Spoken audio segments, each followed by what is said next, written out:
call this meeting to order. This is a special recess meeting of July 10th. We would stand for the Pledge of Allegiance, please. We'll follow that with an invocation by Alderman Vaughn, and then we'll have a moment of silence. I pledge allegiance to the flag of the United States of America and to the republic for which it stands, one nation, under God, indivisible, with liberty and justice for all. Let us pray. Our God and our Father, our Lord and Savior Jesus Christ, and maker, the creator of every good and perfect gift, the God does all things well. The God and Father of our Lord and Savior Jesus Christ, Father God, we thank you. Thank you for your only begotten and beloved Son that was born of a Virgin Mary. Joseph was his virgin father. God, who you allowed to be crucified, died, and buried, but in 3 days you raised him from the dead. He's sitting at the right hand of you now, making intercession for sinners and wretches like us. We thank you again so much for your angels that watched over us all day long, and now we're back into this appointed place to handle these affairs of the city. Pray now, God, in the name of Jesus, that you will please forgive us of all our sins, that's known and unknown, seen and unseen. Pray now, God, that you will bless every applicant as they come before us, Father God, with a true heart and a true spirit. But Lord, we know that your righteousness is beyond all understanding. We know we can do wrong many ways, but there's not but one way to be right. But we give all praise and honor and glory to again, your God, because of who you are and where you are. Thanking you always for being our God and we your servant, our Father and we are the children. Thank you so much for controlling our destiny, not leaving us in the hand of man. Now, Father God, we ask you that you will please entertain us with your Holy Spirit as we go through this wicked experience. Father God, it's in Jesus' name we pray. Amen.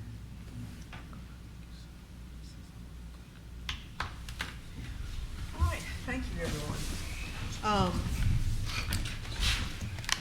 We are Facebook Live, so when somebody pulls this up, we'll explain that this is a sort of a special meeting for us. We're going to be interviewing, the purpose is to interview applicants, but we also took the opportunity to put a few things on the agenda that would be considered mostly or strictly consent, or hopefully consent. So our next opportunity, what we'll do is approve our official agenda with the consented agenda items as listed, if that's Mayor, can I be recognized? I'd like to add executive session to the agenda, please. Okay. We have executive session. You want to put what personnel? Just to be able to discuss personnel? Personnel. Okay. All right. We'll put personnel. Any objections to adding personnel to the executive session? Okay. Seeing none. Do I have a motion for approval of the agenda with consented agenda and with the addition as suggested? So moved. I have a motion from Alderman Sistrunk. Do I have a second? Second. Second from Alderman Miller. Any discussion? All those in favor, please signify by saying aye. Aye. Opposed? Motion carries. All right. Announcements and comments. I have none other than to say thank you for all who are here, and we will look forward to going through this process. What do we have? We have a community market coming up on Saturday. Do we have any other events that are worth announcing? Ms. Prather, I see you there. Oh, concert. Okay. Concert, the Sundown concert that the partnership puts on. Okay. All right. Any comments from the Board of Aldermen? Mayor, may I be recognized? Alderman Miller. I just wanted to say briefly while we're here that I had a town hall meeting last night up here at City Hall, and didn't want it to go unnoticed that Mayor Sproul was here kindly in support of that meeting and listening session with constituents from Plantation Homes. So thank you, Mayor Sproul, for being there. And I'd also like to recognize and thank Mr. Buddy Sanders, the Director of Community Development, who attended that meeting as well. I did not ask Mr. Sanders to be there, and I very much appreciate his being there, and hope that he knows it doesn't go unnoticed. So I appreciate it. So that's all. All right. Thank you, Alderman. Anyone else? Comments from the board? Okay. Seeing none. Citizens' comments. Anyone? Okay. Now we will move into our main purpose for being here. Oh, I need to read consented items. I'm sorry. Alderman Vaughn, I will do that. Consideration of the reappointment of Ms. Cindy Sullivan to the Historic Preservation Commission with a 3-year term set to start July the 11th, 2018 and expire on July the 11th, 2021. Consideration of reappointment of Dr. Michael Fazio to the Historic Preservation Commission with a 3-year term set to start July the 11th, 2018 and expire on July 11th, 2021.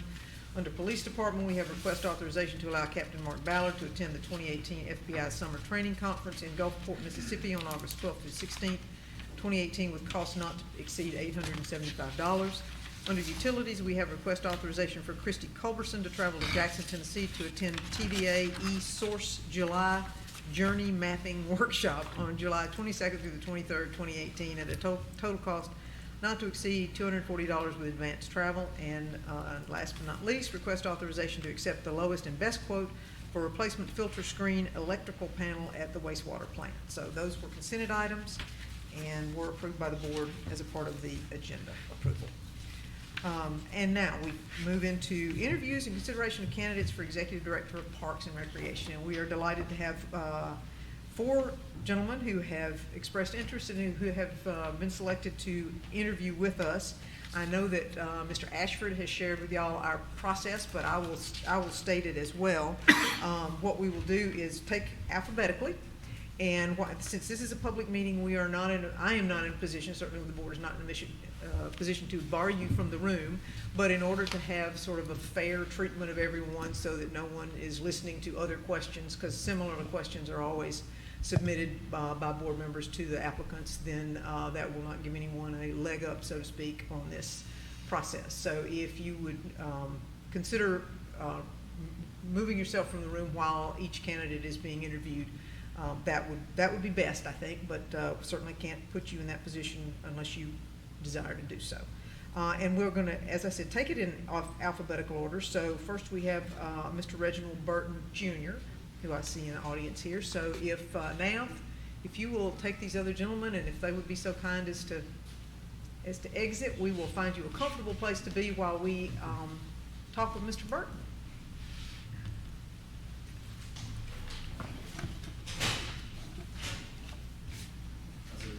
Welcome, Mr. Burton. Great. We appreciate you being here, and if you may sit or you may stand, although standing may be better from just a visual standpoint, because I think you'd be blocked on one side or the other. Are you comfortable with that? Yes. Good. All right. Well, thank you so much for being here. Would you like to make any kind of opening statement to the board? We have your letter. We have your letter and your application, your resume, and that sort of thing. But if you'd like to make a statement to the board. Okay. Well, I definitely appreciate Honorable Mayor and board. I definitely appreciate the opportunity to come before you and express my interest in the position. I must give respect to my wife for coming with me and traveling with me all this way on the road as well. So thank you for the opportunity. Okay. All right. Well, thank you very much. We appreciate it. I'm going to kind of start down at the end and let everybody have an opportunity. I'm not sure that everyone has questions separate from others, but Alderman Ben Carver from Ward 1. Alderman Carver, do you want to start out? Yes, ma'am. First of all, thank you for applying. And I highlighted some things when I was reading this, is that you spoke, as a result, it says only families had to pay $60 per child instead of $140 per child on a player fee. What was the reduction in cost and how did you implement that? And you said that also, I think it paid for some umpires, including playoffs. Yes. Well, the reason for that was because it depends on the community. The community that we were in was, it was a challenge to bring people in that can afford the actual program. So we had to lower the price in order to raise the participation. As far as the numbers, I don't remember exactly because that was something like 2014, I believe. However, the reason why we did it was because of the community aspect. Because I felt that it was best for to have more children be able to participate in that was our reason for doing it. Okay. Just a side question. I was a baseball player myself. It says international baseball player. Who was that for? Or? I played in Europe. Played a little bit everywhere. Okay. Was a pitcher.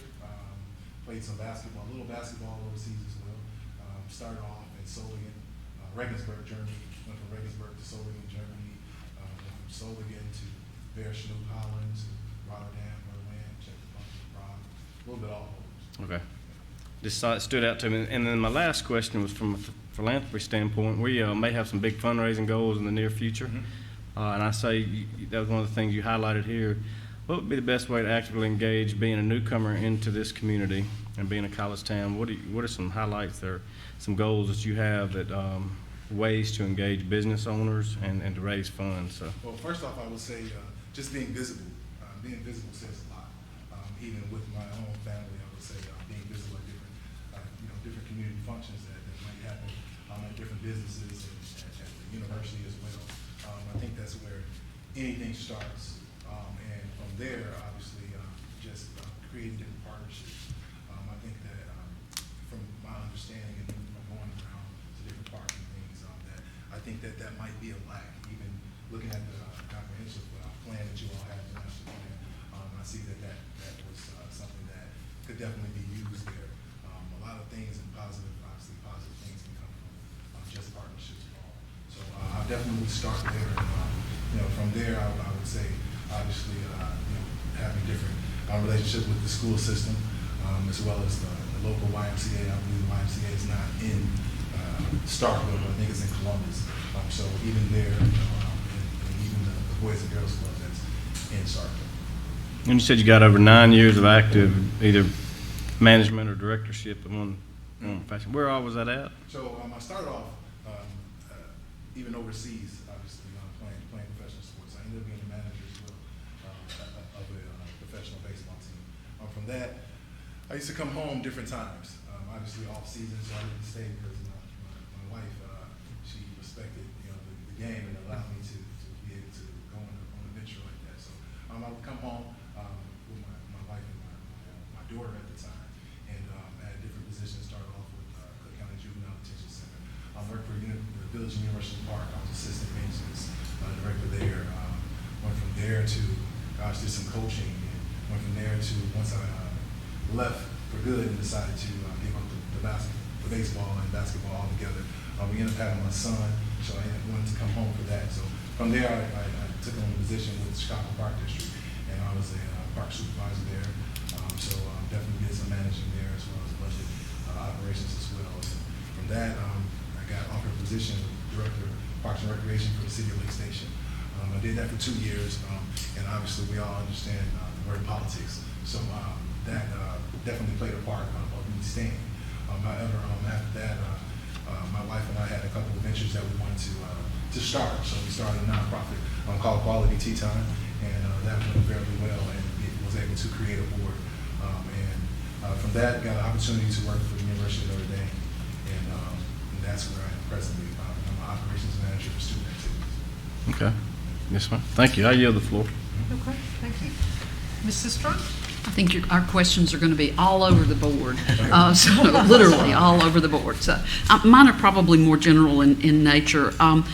Since you came to town today, have you had an opportunity to visit our parks, and have you had an opportunity to look at our master plan, which was online? I have. Mr. Astor took me around, and my wife and I definitely had the opportunity to glance at several different parks. So I did have the opportunity. I don't know if you want to ask me. I wanted to ask if you could offer some thoughts about our parks, our master plan, how you get from point A to point B. Right. The floor is yours. Okay, so the first thing I noticed, no disrespect to anyone in the room and in the audience as well, but the first thing that I noticed coming into the community was beautification as far as the parks. No color in the parks. If the parks aren't beautified, no one wants to come. It's no use of building anything new if you can't take care of the old. So I would say that first and foremost, that's what I noticed the most. As far as all the parks that I went to, I think the nicest looking park in my eyes was, I believe it was the King J.O. Park. King? It Right. is, it's So beautiful. I believe that for me, that park, it had colors, it had the splash pad. It made it where you would want to actually take your family there. The other park, I believe it was called McKee, the larger park, correct? Right. Definitely needs some beautification, some colors going on there. So even as far as the shelters and even as far as the park sign, the park sign was small. Me being just someone just coming through the city, if I was just to, come and visit a family member or, go to a football game or baseball game, and ride past it, I probably wouldn't even notice that it was a park. So little things like that, I would say definitely, it definitely plays a huge part. And I think that everything starts there. Okay.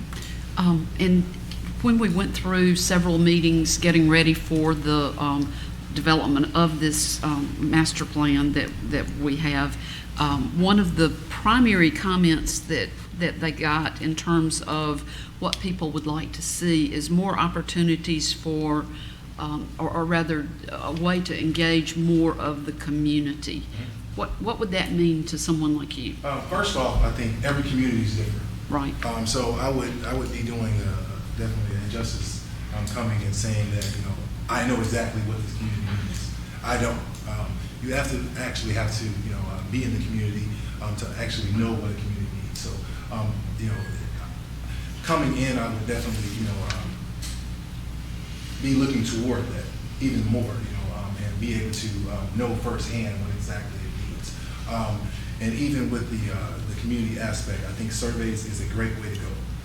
And a lot of times, even with prior job that I had, I made sure that I attacked the schools with different surveys, and I made it where the children had to bring it back with the signature, so because a lot of times if you just have a survey at a park and you put surveys down, no one's going to grab it, and if they do grab it, they're not going to bring it back.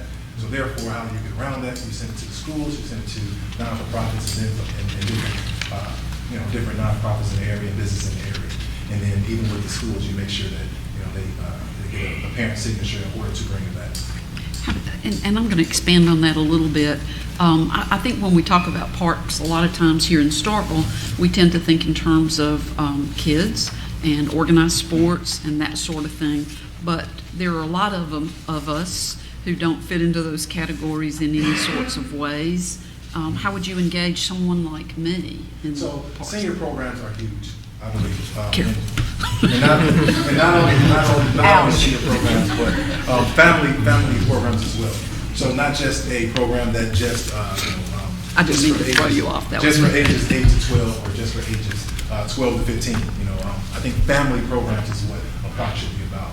And if you engage and make sure that you implement different family programs, I think that brings more of a community feel to the parks.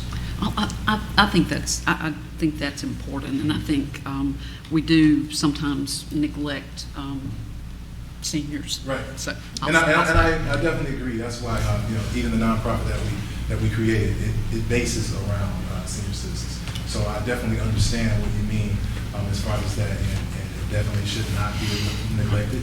But it is, for some reason, when people think of parks, a lot of times they tend to veer toward the younger generation. And it isn't always fair, and it isn't always right. But even being in the park, in the park world, I understand how it does tend to happen. And it kind of happens easy, because obviously even if a person is moving to a different area, the first thing they look at is the school system. The second thing they look at is the parks.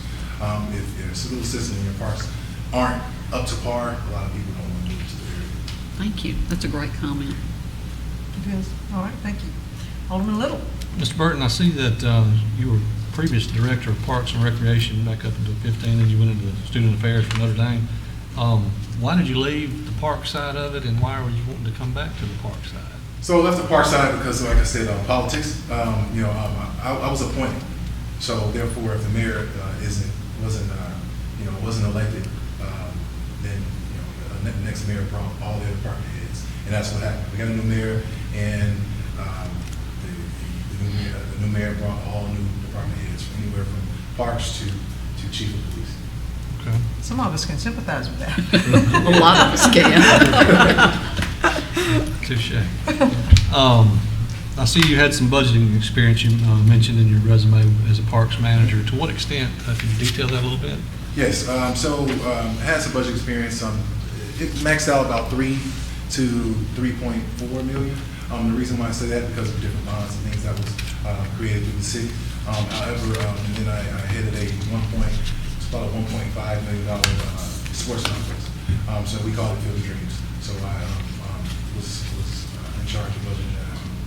Did that involve getting sponsorships and things like that from various Well, businesses around town at all, or? No, not exactly. It was a bond, and from that, we got the money, and we got different donations as well, but not from the actual local businesses. One of the biggest sponsors that we got was from AT&T, a lady that passed away and wanted her money to go towards a park or something to do with the children.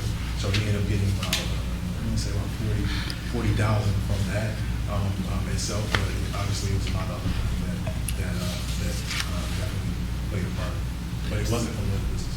What about the concessions area? I'm kind of deviating from my list a little bit. The concessions area, did y'all manage those in-house, or if so, how did that work for you? Yes, we managed the concession area, concession stand in-house. Concession is, for lack of a better word, a monster within itself. It could be the parks department best friend, or it could be the worst. And the reason why I say that, because a lot of times people think that it's the quantity of items that you sell at a concession stand, and that's not true. I believe that it's more so having fewer things to decide from, that way you have less waste. So, but we did manage that in-house. We had concession stands for the actual Little League baseball games and different events that went on at the complex, and I also had the concession stand at the Was it a revenue generator or a loser? Did it generate revenue for you Yes, guys? it generated revenue. When I came in, it was in the red, but thankfully and thank God, we were able to implement a couple things. And like I said, that was my main thing. It was too many things on the menu. So we had tons of waste. Gosh, the menu was probably 50 items or more. We definitely, that was first and foremost. During your tenure in parks, as a parks director, did you have any construction type projects that were implemented under your watch, and to what extent was your involvement in the construction process? So the Field of Dreams, I worked hand in hand with Larson Daniels. That's the construction company that we went with, and I made sure that I met him on a dated, basically weekly basis. I would get, I guess you could say sometimes it would be 1 to 2 times a week, depending. And I made sure that obviously that I was attentive and make sure that different things that were in order that were supposed to be. Was this one baseball field, or was it a quad or multiple? So what the Field of Dreams, what the Field of Dreams complex, what it included was we had 3 baseball fields.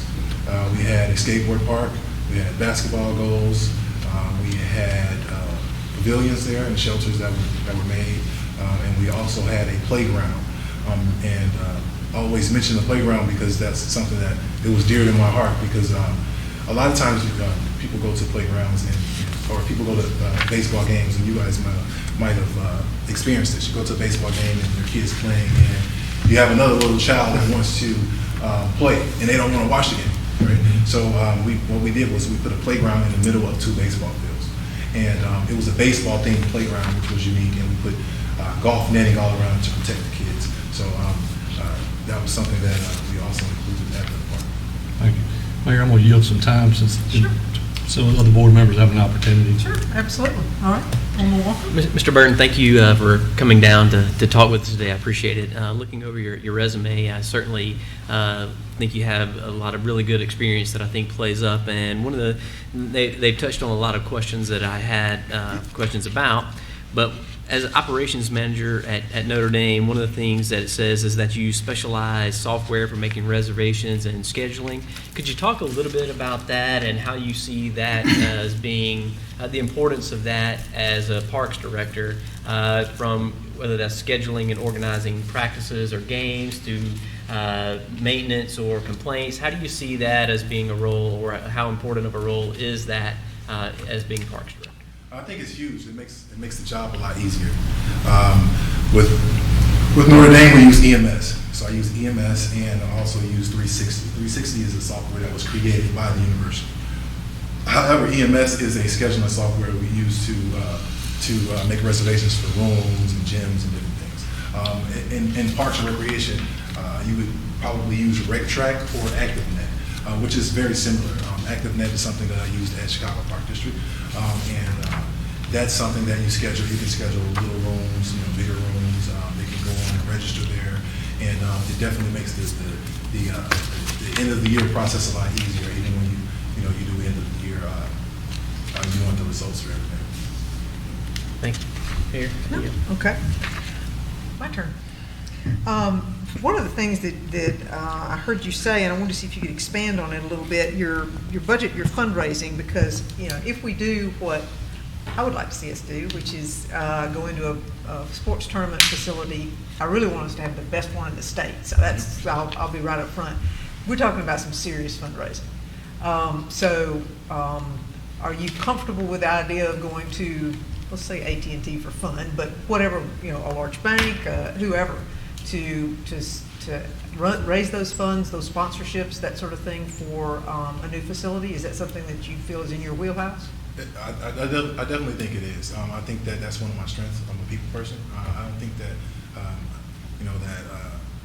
I ever had a problem with getting along and being able to converse with different people. However, I think that even as far as, partnerships, I think that's all in the community. So even able to get fundraising, no one wants to give you money if they never see you. So first and foremost, I think it's building those relationships first in order to make it easier to get the fundraising. But definitely comfortable with it, and definitely have some experience with it. Okay. And I wanted to ask, since Notre Dame University, do you know what kind of relationship Notre Dame has with, I assume, the city of Notre Dame? Or wherever Notre Dame is located? South Bend. I don't know. I fly into them. I don't know where they are. South Bend. South Bend. Does the university have a relationship with South Bend? Yes, they do. I would say it could be, things can always be better, but however, they do have a relationship with them. An athletic type, tournament type relationship? Well, sometimes, we have over 500 student groups and organizations within the community. So I work with student activity. So a lot of the student activity groups go throughout the city to different community centers and put on different camps and things like that for the actual patrons. Okay. So they do. I know that they have relationships as far as that. As far as the sports sector and the sports side, I definitely think that that's anytime that you have a university in your city, and especially that large, I think that that should be the #1 relationship, because you have all of these premier athletes and things like that that the children look up to, and if they can't have a relationship with with some of those athletes, I think that it just does the community injustice. So I know that they have it on the student activity side, but as far as the sports side, I don't think it is where it needs to be. Okay. All right. Well, that certainly is something that you think would be beneficial. I think that would be huge. Something that I spoke and asked Mr. Asher about even on the Okay. Organizational structure, if we were to do what I'm proposing we do, which is that the tournament size type facility as well as rec sports type facility, do you see an organizational structure in your head, or is there something that how you see that would best be structured? Can you reword it? I probably can. I don't know if I can do any better, but I can give it a shot. You've got a premier sports facility, and you've got rec sports, and one of them is going to be tournament related, and the other one's necessarily going to be the kids in the neighborhood or the local kids around using the facilities, plus things like skate parks and the sportsplex and various and sundry things. Do you see, what is the organizational structure? Do you see them separated, or do you see a structure at all? I believe that it can be under one umbrella.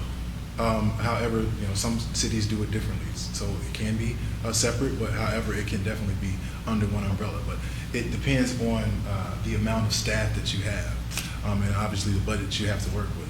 So a lot of times, cities get parks departments get in some trouble because they build a facility, but they don't have the maintenance and the handpower and the manpower in order to make sure that that facility is taken care of. So I think it depends on that as far as the way you structure it. Okay. All right. Well, that certainly makes sense. That's one of the things we definitely need to do to support whatever it is we do. And did you say you looked at the park master plan? Did you have any sense of it? Did you think it was viable? Did you have any thoughts about it in particular? So I did notice how one thing I did not understand fully, and I apologize if I for some reason I passed it or missed it. How many people exactly were asked about the different questions on this master plan? We had a couple of, we had more than that. We had a number of not visioning sessions, what I'm gonna say, I wasn't part of that. Public Jason, you were more, meetings. public meetings, yeah. Mhm. And we held them in different locations around town. We had some real good attendance at some, less so of others. So we worked with what we had. We also sent out some surveys, some mailers. So it was a result of a collective effort of both public meetings as well as mailings going out and that sort of thing. Response on those things is usually not as much as you might like, but it gives you some indication. Right, so did we keep track of exactly how many? Yes, I think surveys? that, I think that they had the survey. I can't quote you data. what the total in number No, I was, don't but know it's, I think we have that information somewhere. Yes. Okay, because on here it said 101 participating, including, it said elected officials, park staff, interested citizens, and community leaders. So I didn't know, but under that, it said the online survey using postcards mailed to, I think it was 1,000 random people. So Right. I didn't know exactly what the number was, because I thought that was important, even seeing that, the attendance, or not the attendance, but the population of the city. So definitely wanted to ask about that. And I saw too, I didn't have a chance to glance at the master plan early, and because I had for some reason I couldn't quite pull it up. However, I was able to glance at it early today.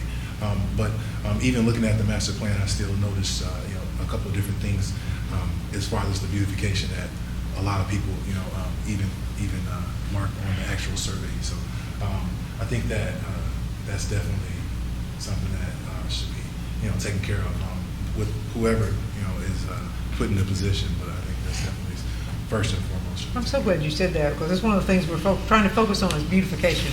Nav, did you drive them down Highway 12? We're working on it. Russell Street to Highway 12, we are working on that. Okay, that's all I have. Alderman Miller? Okay, thank you, Mayor. Sure. So, you made a comment, and thank you for being here, by the way. I really appreciate it, and I agree with the other aldermen and the mayor that you have a great resume. I think you're qualified for the position. You talked a little bit about, in a sense, putting in, new facilities and new parks, whatever it might be, and then not be able to have the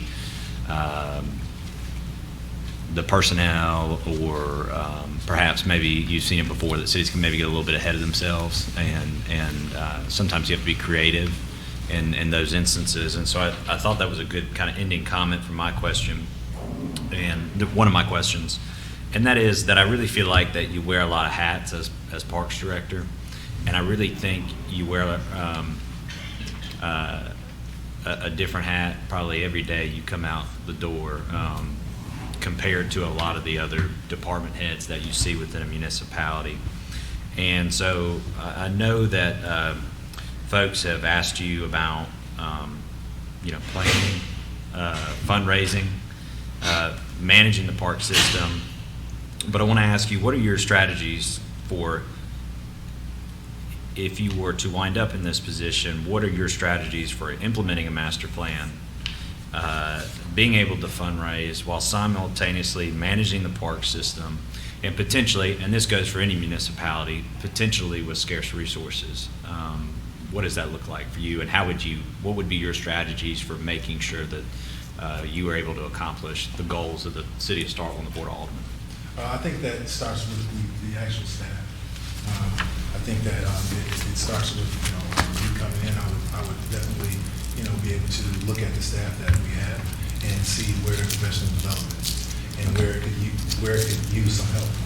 I think that it starts there in testing it to see the morale of the staff. Yeah. Because I'm no good if the team behind me is it doesn't want to put in, or definitely doesn't want to work. So I think that a leader is only as good as their team.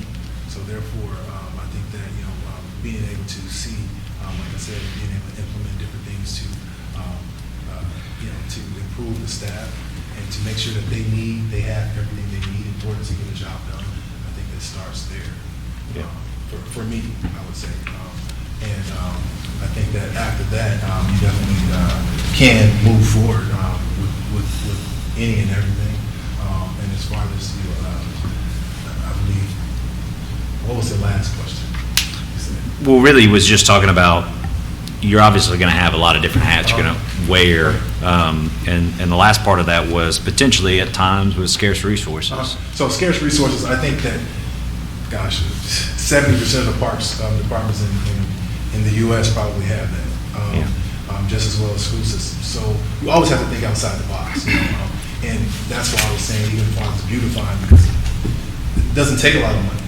Right. Some things don't take a lot of money in order to get people there and get the attendance up and be able to get people to actually want to come to the parks.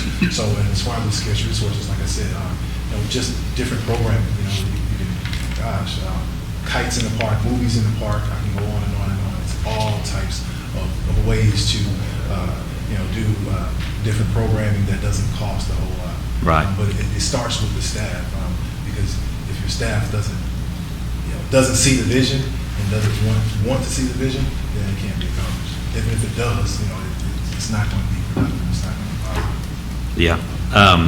And I agree with you. I think I appreciated the beautification comment. I think that's important, and that we have emphasis on that moving forward. And as we've talked as a board about putting in new facilities, a sportsplex, et cetera, that we maintain the beautification of the new parks as well. So now I promised the Mayor's Youth Council that I would ask a question. Went and visited with them, this maybe back in February, and they were asking me some questions about parks. And really the question is pretty simple. It's just how would you engage the youth as Parks Director, youth activities, and one that I think that is pretty important. You probably kind of referenced it a little bit already, but free activities as well, I think is important for the general public. So I think generating funds for parks, it's important. But it's important also not to focus on the activities, and as far as charging, ridiculous amounts of money for actual activities. A lot of times it's where different festivals, because I asked about different festivals for the city, and a lot of times that's where a lot of money is generated from different vendors and things, local businesses that come out and they want to mow, and they have everyone in one area. So that's one way to get those funds back. However, as far as programs, I think that the programs for the city should always be able to reach every child, because obviously everyone doesn't bring the same amount of income in. And I think that's very important, because it's so hard and so easy to get mixed up. Even as a child, I remember going to school and different things, and even some of the kids at school, they went to different programs and I couldn't afford them. So I'm like, okay, and they're like, oh, why didn't you come to this program, or why weren't you here? And me being a child, I didn't just tell them and say, oh, well, my parents couldn't afford it. I was more so embarrassed about it, and understood, though I understood even now that I'm older, how it played a part in my youth. So I just think that price wise, it should be kept down. I think that you can always charge a little more for some of those activities as well, some senior facilities. Senior programs as well. And what are some actual activities that you've seen though to engage youth that you maybe think are unique or? Some programs that we had different summer programs. We had summer reading programs. We had learn to swim programs to see the nice pool that you all have, and you don't have any learn to swim. So I think even little programs like that are important. We had September Fest. We had instructional activities for kids. We had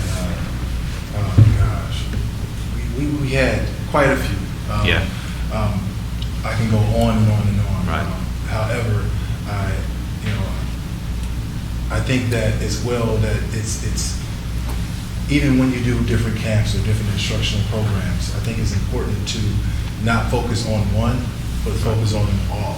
And a lot of times, I think it's important to include them all in one program. So, say instead of doing a football program, or a baseball program, or a basketball program, when you know where most of the kids are going to migrate to, you don't give them a choice. You put them all in one program that we have to do everything, so they learn a little bit of everything, and making sure that the programs that you implement have structure involved, because it's a lot of different parks that I've been to, and parks and recreation departments that I've been to where it's no structure at all. So you have kids doing this, kids doing that, but they're not learning anything. So they're not learning the basic fundamentals, which actually help the city sports as well. So it's important to know that why parks and recreation was actually developed. It wasn't just developed for just for the community-wise, just community and not the schools. It was actually developed for schools as well. So you have children that are gaining this knowledge and being able to be better at these sports and better at this sports, which helps Starkville High School, and the middle school as well. So That was a good answer.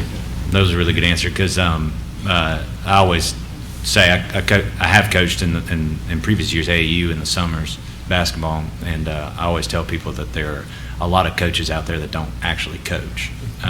They just yell at kids, and I'm sure you see that across the board. But the same, I appreciated that comment, because why are we here if we're not going to try and get better and learn and do right within the activity or whatever it is. So that was a good answer. Thank you. That's all I have. Okay, thank you.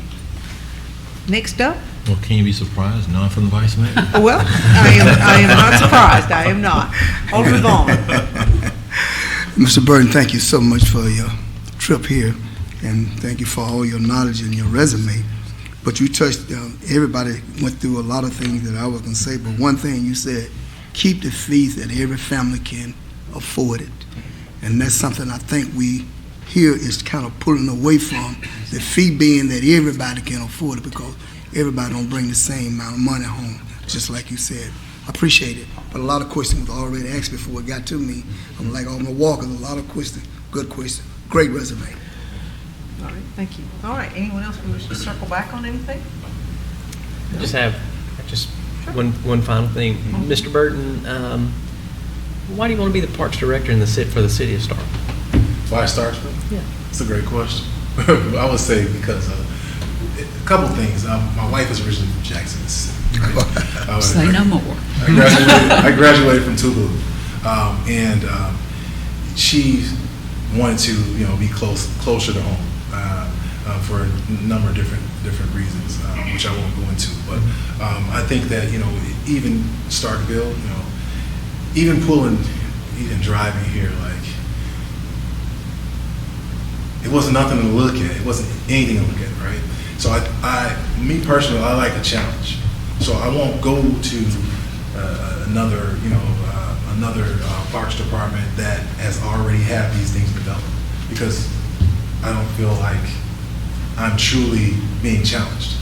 Playing professional sports and being an athlete my whole entire life, I like challenges. So I looked at Starkville and I asked my sister-in-law, who graduated from Mississippi State just like 3 years ago in mechanical engineering, and I asked her about the city, and she gave me some insight on the city.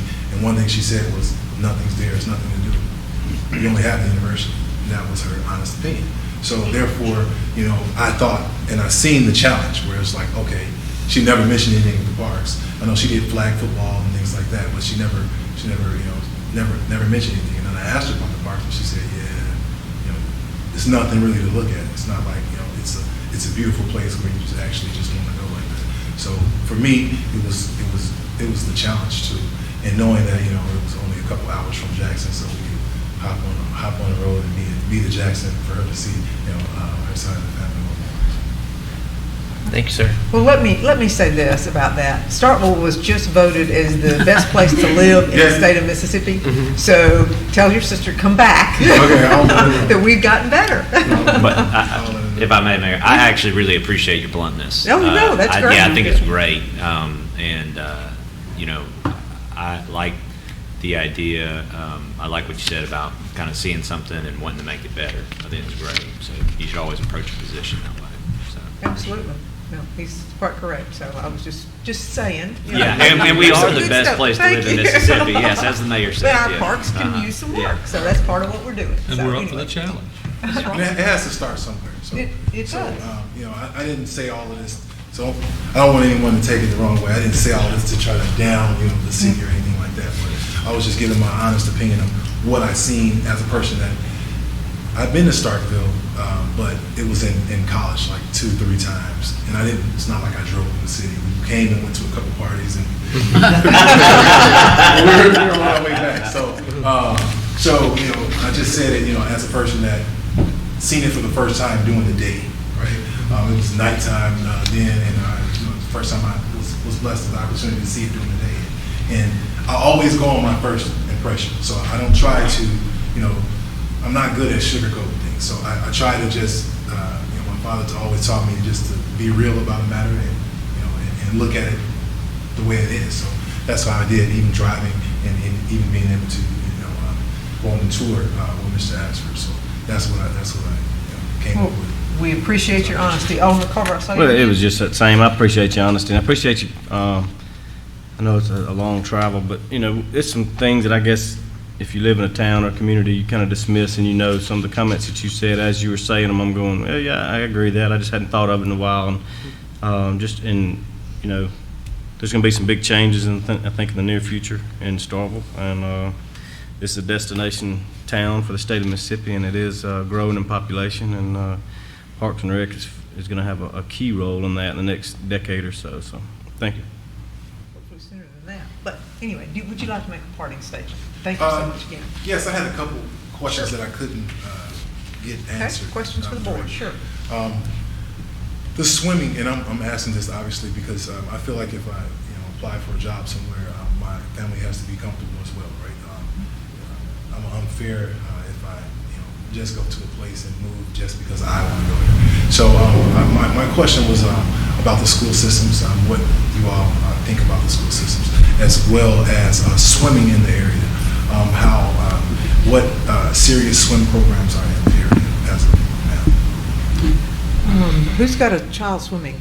I was talking Alderman about the school Miller? district. Well, I think we probably all talk about the school district. Yeah, I Anybody don't take know. the swimming piece of this? There is a Starkville swim team, and we can get you the name of somebody, a contact, if you'd like to ask them some more specific questions. But I do know that there is a competitive swim team in town. And they swim out at the university. That much I know as well. So, Okay. as far as Alderman Carver, did you? Yeah, I lifeguarded here throughout high school. Used to be 2 pools, and we actually took one down and made a splash pad, which is J.L. King. I don't know if they went in there. I personally think J.L. King is the most attractive park if you were from out of town. It doesn't get utilized as much as it should. It does have a splash pad.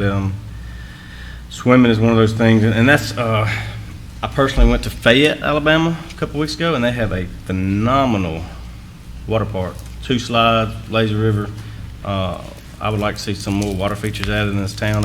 People from out of town often come in and visit us. We've got young kids in the summertime, and where do y'all go swimming? Hey, I go to Fayette, Alabama, an hour away, but to be honest with you, and there's just, this is a town that I think anything you built for youth and recreation use in the swimming capacity would be used. So. And the school district I'll take, and then we can add on to that. We have recently done a consolidation with the county. The county and the city schools have consolidated, and I think that they're making remarkable progress in coming together on several projects. There's going to be a partnership school, which the university is coming together with the county and the city to create a 6th and 7th grade school that is going to be acting somewhat like a pilot program or a lab for the college students who are out there in the education program. So they're going to intermix with that. The public schools, we have public schools, obviously, and that's what I'm talking about right now in the sense that our public schools consolidate with the county. We have a couple of private schools in the area, but I think our public schools are underrated, and I think that they do much better and have a much broader capacity of doing things that, like a theater program and band and that sort of thing than most schools have. And I think that we have a new superintendent, and I think he's going a long way to create some new ideas and some new formats for learning in the community. So I'm very excited about it. So, but I don't have children. I'm just on the periphery of knowing that. So Alderman Vaughn, I see your hand. Starkville's a football town. Oh. Mainly a football town. We just won 2 state back-to-back championship in basketball, girls basketball. And so you saw what Mississippi State done in girls basketball. Plus, Starkville been to state playoff for the last 3 years. We won one of them. Should have won both of them. So it's a great place to be. I was Please, go ahead, Alderman. And I don't have children yet. Well, I've got one on the way. I don't. My wife does, but not You do better, too. Well, I do too. I know, but I taught in the school district for a short time, ninth grade Mississippi history, and I love the school district and getting to coach. Kind of going back to coaching and being around youth. Most of the guys I had they're all high school age, and majority of them from Starkville High School, and so getting to interact with the high school in that capacity, and all of the schools in town. I think we have a great. I would agree with the mayor. We have a great public school here in Starkville. I believe in it, and Alderman Bond's exactly right. I feel like I know you're asking about swimming, but talking about athletics too. I'm a firm believer that I don't know any place in the state that produces as good athletes, especially in the size of Starkville, anywhere else in the state. So it's a great place to be, and if it gives you something to think about, I guess we just hired Joe Moorhead as our new head football coach, and I think all his kids are going to Starkville Public Schools, so it's a good place to be. One more thing, Matt, before Mr. Burton, and all our athletic programs, soccer, golf, everything, they were very competitive and everything. Most of them all went to state championship. And some of them, won the state championship, even swimming, golf, some of them. Most of them always in the final. It's 6A school. And I'd say, Mr. Burton, I have two children in the public school. I have a child going into ninth grade and a child going into the sixth grade. And our experience in the public school system has been very good. We are very pleased. The people are what make a school system. Obviously, you got to have the people from administrators to teachers, and what's happening at home is really where the child is going to be best educated. But I would say the opportunities that my children have in the Starkville public school systems are as good as anywhere that you're going to have in this state. Could it be better? Of course, things can always be better in any school system. But the access to non-traditional types of programs and advanced placement classes and all that, you can get that in the Starkville public school system, and my children are getting that. Thank you. All right, if there's nothing else, we appreciate your time, and thank you again so much for coming to visit us. Thank you. Appreciate your application. All right. You'll have a blessed one. I'm going to head back to Indiana now. All right. Nice long drive if anyone wants to drop me off. Thank you so much. Safe travels. We take 2 minutes. We certainly can. We'll have a recess for about 2 minutes. 2 minutes. Yeah.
still waiting on Gary? And now? William, Jennifer, would you you let want him to know? run get him? Yeah. Or William, would you? William? Be great, thank you.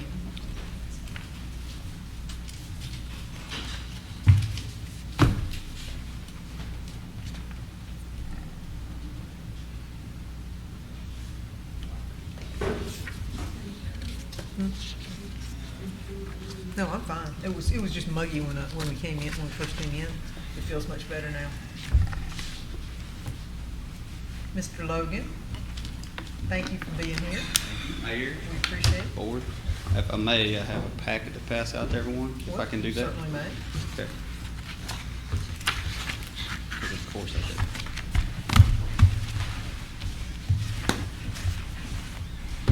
Thank you, sir.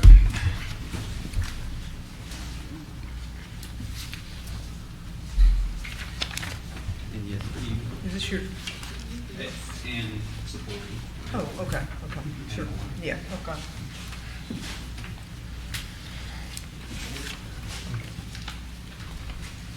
Thank you. Okay. Chris, I'll let you. Okay, all right, thank you. All right, if you would like to, do you have any kind of opening statement you'd like to make to us?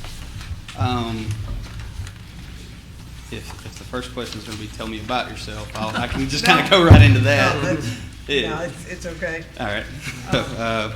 No official opening statement. We can just get No. right to it. Okay, all right, well, we certainly are familiar with you. We've had the pleasure of having you be part of our team now for, what is this, 8 months, 7 months? So, in that role, I'm sorry. Correct. Not discounting your prior time with the city. One of the things, we changed the format a little bit. We had gone one by one, and then they decided I needed to be the one who's asking the questions. So it won't Sure. be a lack of interest from others. So we're going to just focus on a few things that we were trying to keep similar to the others. You have had experience with us as it relates to talking about what you've heard me talk about, sports tournament facilities and that sort of thing, and where we might be going with that. And so, how do you see that particular vision? Well, that's obviously very important. I know we have had quite a few discussions about it, and it's certainly very exciting. Everyone likes to hear about things that are going to bring in tourism for the city. And where I see myself is I'm excited for the opportunity. I've never built an entire park by myself. I've had little pieces, but I would love the opportunity to lead that. And obviously, if yourself and the board, if that's the direction, everything seems to be going, and if the public supports it, obviously, then I'm going to support it, and I'm going to give it my best effort. And I think that, that tournament facility certainly is incredibly important, and where Starkville fits in that spectrum of athletic facilities in the state. I do a lot of research and studying, and there's certainly a couple other cities that we're competing with, but so I guess that's been my point before, is I think whatever we do, whatever the city does, we certainly want to do our best to be unique. We don't want to copy anyone else. Starkville has its own personality, has its own abilities, has its own aspects and positive things going for it. So I think that's one of the most important things, is that Starkville needs to be Starkville, be unique, and certainly do everything possible to, if we're going to compete in that arena, which I certainly believe we can, that we do it right, and we blow the competition away. Okay. How do you see, or have you thought about whatever that organizational structure would look like? For a tournament facility? For a tournament facility, then we've got the rec, and we've got the skate park, we've got all the other parks. Do you have something in mind with your idea of what that organizational structure would look like? Yes, and obviously there's a couple of models out there. Being admittedly a little bit selfish and confident, I would want that to be within the Parks and Recreation Department. I know an alternative model is certainly FNC Park in Oxford, because FNC Park operates almost as its own entity, and the Parks and Recreation Department is separate, runs programs separately. So it is very much, in a lot of ways, its own entity. But again, being a little bit selfish, but confident as well, I would like that to be within the Parks and Recreation Department, and have people in place to do all the things that need to be done there. A facility of that magnitude basically needs its own staff, especially when it comes to maintenance. So there could be any number of positions you could create to manage that facility, but and that would largely obviously be a later discussion, but it would definitely need essentially its own staff in a way, but still within the Parks and Recreation Department, because it's not, in my mind and in my vision, it's not separate from the Parks and Rec Department. It is a part of the city, and would be managed accordingly. So. Okay. Do you see our management of the parks? How do we play to both the kids for parks as well as the adults, and then the retirement sector? Do you have any particular vision about helping all facets of our community participate in the parks department? I do, and a lot of discussion, I believe I've said as much before, a lot of this discussion is fantastic when it comes to the speaking in regards to a new athletic facility, but one of the main reasons that we had the discussion and I initiated that State of the Parks initiative is that there are quite a few people in town that want to, that will respond if you say, well, hey, look, we're building a new athletic complex. Well, there's going to be people that respond, well, that's great, but what about me? I may not be able to use that, so there's going to be citizens that feel that way. So, and I noted in my cover letter that you can't really, in my opinion, you can't do one without the other. It's certainly fantastic to do a new athletic complex, but you certainly want to make sure all residents feel like you're addressing their needs and concerns. One thing that I've noted, and it's something I put in your packet as well, is that we definitely are lacking when it comes to the number of parks we have, where those parks are situated. By my best guess, we're at about 50% or maybe just a little under of parks that are within residents who have a park within 10-minute walking distance to their residence. So having more parks would address that, and even if those parks are small, but also making sure that the routes to get to those parks are safe and accessible. So that's not an easy thing to implement. However, there's some very, very fantastic departments across the nation that have it. It's simply a goal to where you want to do everything possible to make sure as many residents as possible have access to these parks, because they need them. They need them for quality of life. They need them for, the city needs them for economic development purposes. More people want to move to your city if you have more parks and more green spaces. So it all ties in together, and we can't do one without the other. I feel like we've done a really good job these past 7 months, 14 months, whatever metric you want to use of trying to pick up areas where we may have been deficient before. We've added more programs like pickleball that cater to individuals that have the day off, essentially retirement age, and we've tried to address as many of those needs as possible, and certainly will continue to do so.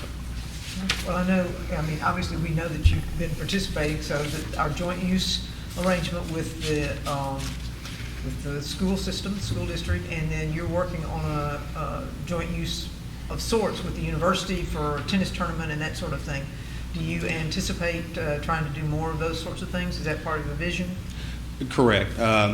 Partnerships is such an important piece of what everybody does, but certainly with the city, because we have so many people that have a vested interest in seeing us succeed, and they should. But so I see those partnerships as really unlimited. We've certainly taken advantage of as many as possible these past couple months, this past year plus. The school district is a great example, but and that's a fairly large one because that opens up programming options for us. But there's, you take even small ones. We did the cleanup at Moncrief Park with Starkville Community Church and Keep Starkville Beautiful. We did another cleanup with Starkville in Motion and the NAACP group at J.L. King Park. Those partnerships, both small and large, are simply invaluable. And we've looked for every possible way to utilize those these past couple months, and we'll certainly continue to do so because you simply have to have them. Okay. I have one more question, and then I'll pass it off to others. Fundraising. I don't know what your experience with large fundraising, but you can tell if we're going to do a sports tournament facility, we're going to have to do some serious fundraising. What is your experience with fundraising in magnitude that we're talking about? I haven't had to do the fundraising when it comes to the millions of dollars. I've certainly had lots of experience in the thousands of dollars in a variety of ways, going back to my time in Clinton and continuing in my time in College Station. College Station is a good example because of the event we had, the Games of Texas event, which is a large youth Olympic style event, and I got put in charge of sponsorships. And in a very short time, we had $20,000 of in-kind sponsorships for the event. So that's important. I think sponsorships is a conversation we've been having pretty often at the office, and how you should do it. It's really more of an annual program, not just a one-off.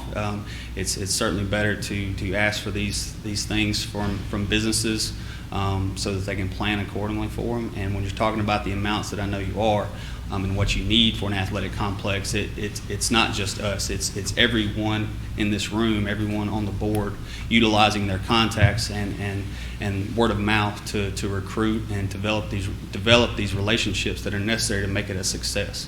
And again, you look at a model like FNC Park, where look at the naming rights. They've got naming rights on virtually everything, and you have to do that. That's what you do, and you set it up. The naming rights, you plan it and make sure it's managed effectively, and just turn loose. And number one, I can do it. Asking for money is something that I learned, and I've never had an issue with, and I would go as far as to say I've been pretty good at it when given the opportunity. Okay, all right, thank you. All right, anyone ready to ask some other questions?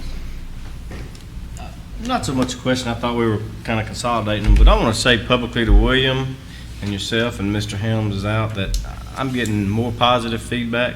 Thank you for what you've done for our city. I think with what y'all been given, that the fields are looking better. Sports coordination is better. I see some of these more greens than reds in the figures that you gave us. But thank you for everything that you've done. Thank you for thanking.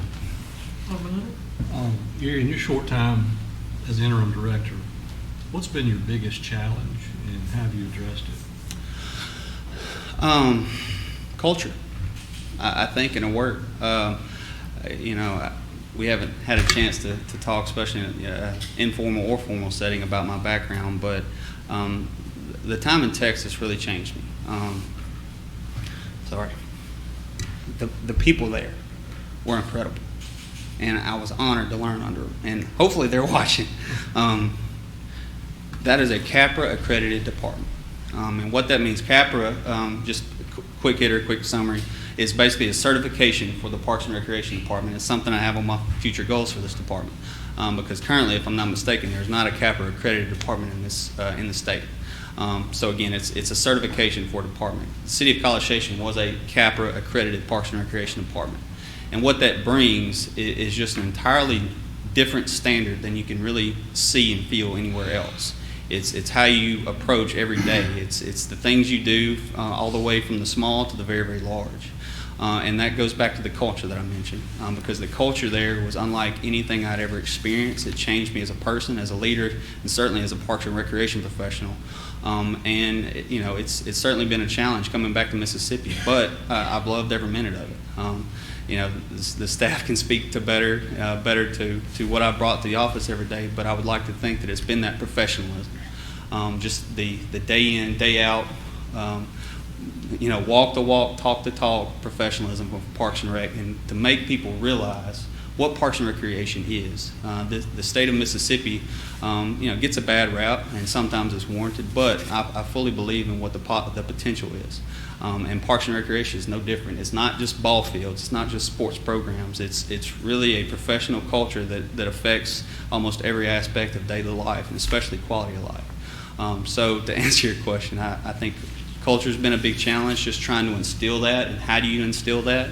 And it's an ongoing process. It's not something you can just snap your fingers one day and everybody believes in what you're doing.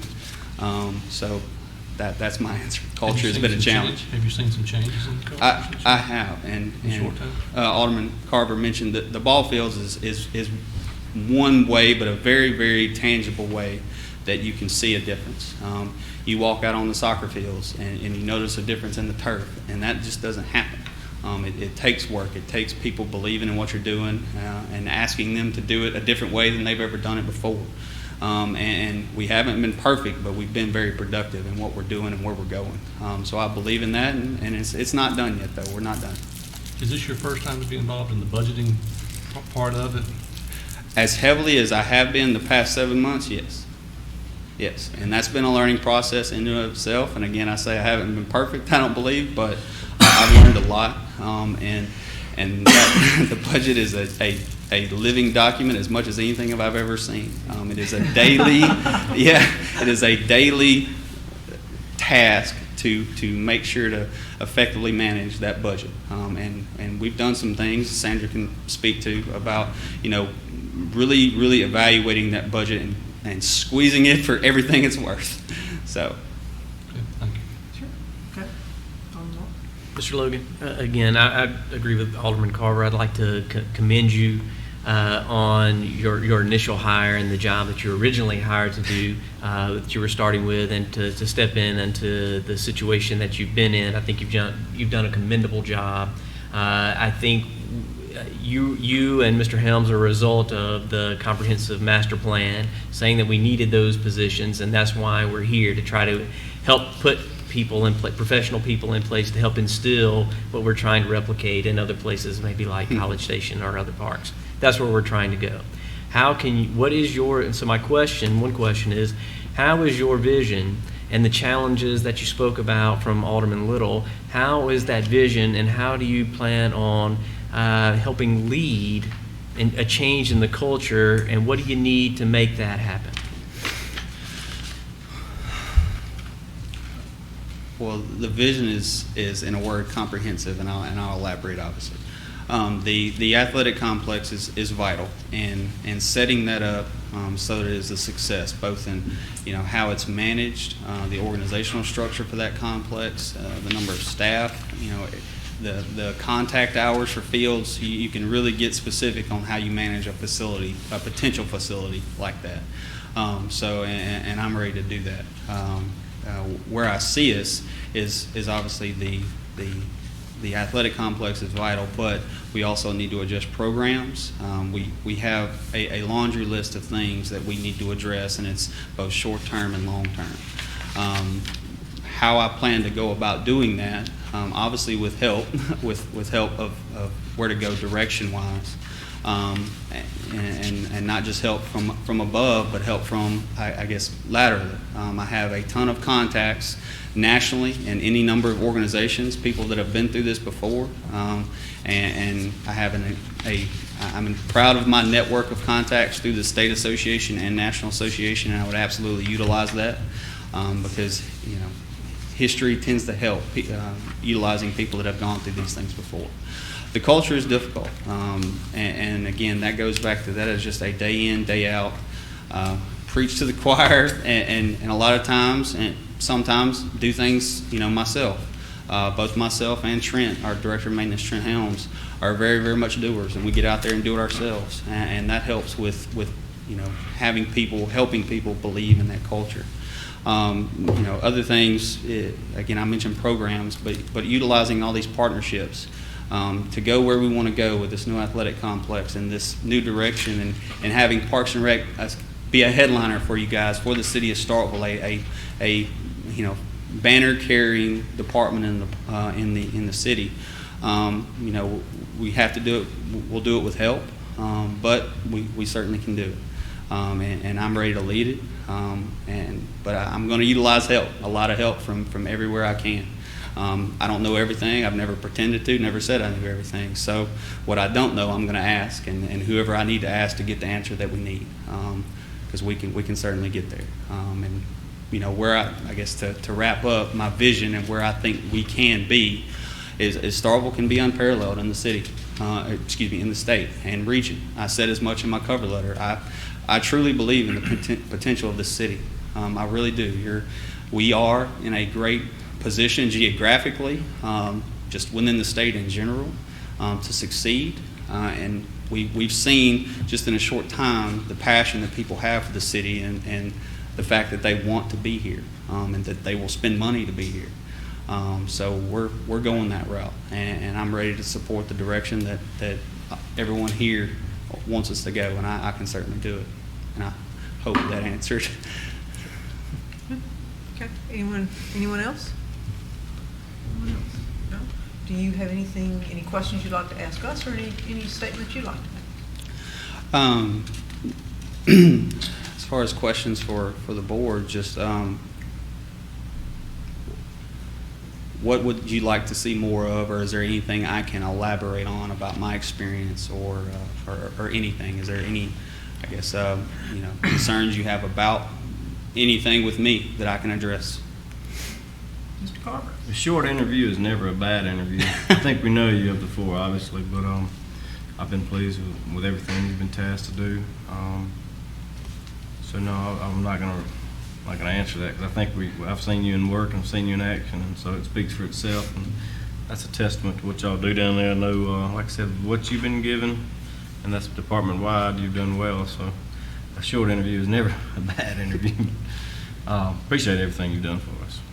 And to tag on that, you have done a great job in the last several months, and we have watched you, for the last several months, and the parks have improved in a positive way in your leadership. Anyone else?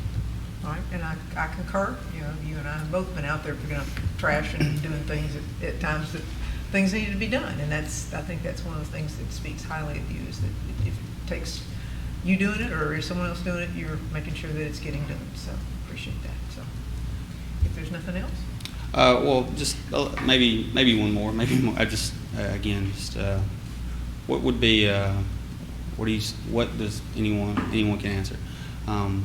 What do you see as the challenges with this position? This is a new position, not organizationally, but it is a new title, and certainly going to potentially have some very, very new responsibilities. What do you see as the big challenge? Alderman Sistrom? If I may, I thought a good bit about this one. I think this position is really as much about management as it is a lot of other things that we think about when we think about parks. So management skills are critical, and while we can help you a lot with that, the other thing that's going to be important for this position to succeed in helping our parks, our existing parks, be what they can be, and any future parks be what we want them to be, is money. And that's going to be contingent upon the board to make that sort of commitment to. Without us making a commitment, we're going to limit whoever's in that position. But management is, I really do believe that's going to be the thing that makes or breaks this person. Alderman Carver, did I see your? No, I was going to say, this next hire will be more of a visionary than a lay maintenance person. I think that's going to come as well, but you'll see over the next decade, in my opinion, you possibly could see a lot of master planning and things like that. So it's going to take almost a visionary type person to bring in and capture the park and rec opinion on where to go and what to do versus the business side versus the philanthropy versus the community versus, so I see more of a planning phase coming up in the near future. So. And could I respond to that, or just make a comment? No, sure. Sure. Go ahead. Just on visionary and planning, and Mayor Spool maybe can back me up here. I'm definitely a dreamer. I frequently, almost probably to the point of being annoying, forward things to her about whether it be ideas, new parks that have opened. That's something I watch keenly, including while I was standing out in the lobby, Memphis announced that they're building a new indoor sports complex. So I'm definitely a dreamer, but would like to say that I feel like I've been very successful in taking the clouds and bringing them back down to earth to make it work. So, Thank you. A little bit of what I'm about to say alludes to what other aldermen have said, but to answer your question, I view it as something. A lot of what we've talked about has been talked about, in my opinion, internally. And I think that's a lot of the compliments that you receive, in that I do have confidence in you to handle the day-to-day and make sure that the parks run the way that they're supposed to. Something to think about is going to be the secondary audiences and people external to the Starkville's Parks and Recreation. And that is going to be, I think, for whoever winds up in the position, a challenge moving forward. And as we've talked about, it's going to be working with state, national associations. It's going to be working with sponsors and fundraising, and it's going to be working with the folks who come from out of this community and pour into Starkville, as we've talked about it being an economic development issue. having somebody that has the charisma to work with all of those different audiences external to just simply doing the work on day to day. And so to answer your question, that is an expectation of mine, and I think is going to be unique to the position and different to the position moving forward, whereas perhaps in the past that hasn't always been the expectation because we put such an emphasis on parks. So that is something to think about, and just assessing the parks moving forward. So and you are the face of Parks and Recreation, being in that position. We all come up here twice a month typically, and we're not there on the day-to-day, and the expectation is that you're going to be out there on Saturday and extra time and doing whatever you need to do to make sure that we have a high-quality Parks and Recreation department. So. I was going to comment on that as well, but I can wait. Okay. Sure. Alderman Vaughn? Oh, you ready? Okay. A couple of things, you like Alderwoman Sistrunk said, managing. That's going to be one of the main things, managing from the top to the bottom, not just at the top and not just at the bottom, but you're going to manage from the top to the bottom. But most of all, let me commend you on T.L. King Park, because the first candidate, he said that's what he saw. That what stuck out to him in T.L. King Park. Thank y'all for your hard work. And changing the fees and something that he hit, that you got to make sure that you take the fees and make sure the fees meet everybody, whatever it is, soccer or something. Make sure it meet the community, because everybody don't bring the same amount of money home every month or every week. So that's something we have to just keep focus on, and being able to work along with people, because you can't treat everybody alike, but you can be fair to everybody. You piqued my interest earlier when you mentioned we need to be unique and not just necessarily build a baseball facility. What would make us stand out, differentiate us from the other communities around the state. I was just in Brandon about a week and a half ago, and a friend of mine lives there took me around and showed me their new amphitheater. And adjacent to that, they're building, I counted 6, it may have been more, but I counted 6 baseball fields with turf infields. They're under construction right now, a lot of parking and some walking trails around it they're working on. I think they're calling it the Quarry or something. But what would you say, what would be something here that you would consider unique, that would make us unique, differentiate us from the other cities around? Well, to answer that question again, it definitely requires the blue sky. If you had the money to do it, and what would you, unlimited funds? Money and unlimited funds. Don't we all want that? Just again, back to being unique. What could Starkville do to be unique? There's a number of things that Starkville could certainly be used and ways to be unique. Number of fields is one. You see all these other complexes, especially with baseball. You don't see that many that have a lot of baseball fields. That's one way. The synthetic turf, since there's only a handful in the entire state that have any, much less more than one, synthetic turf is a popular way. But I think it's also the amenities.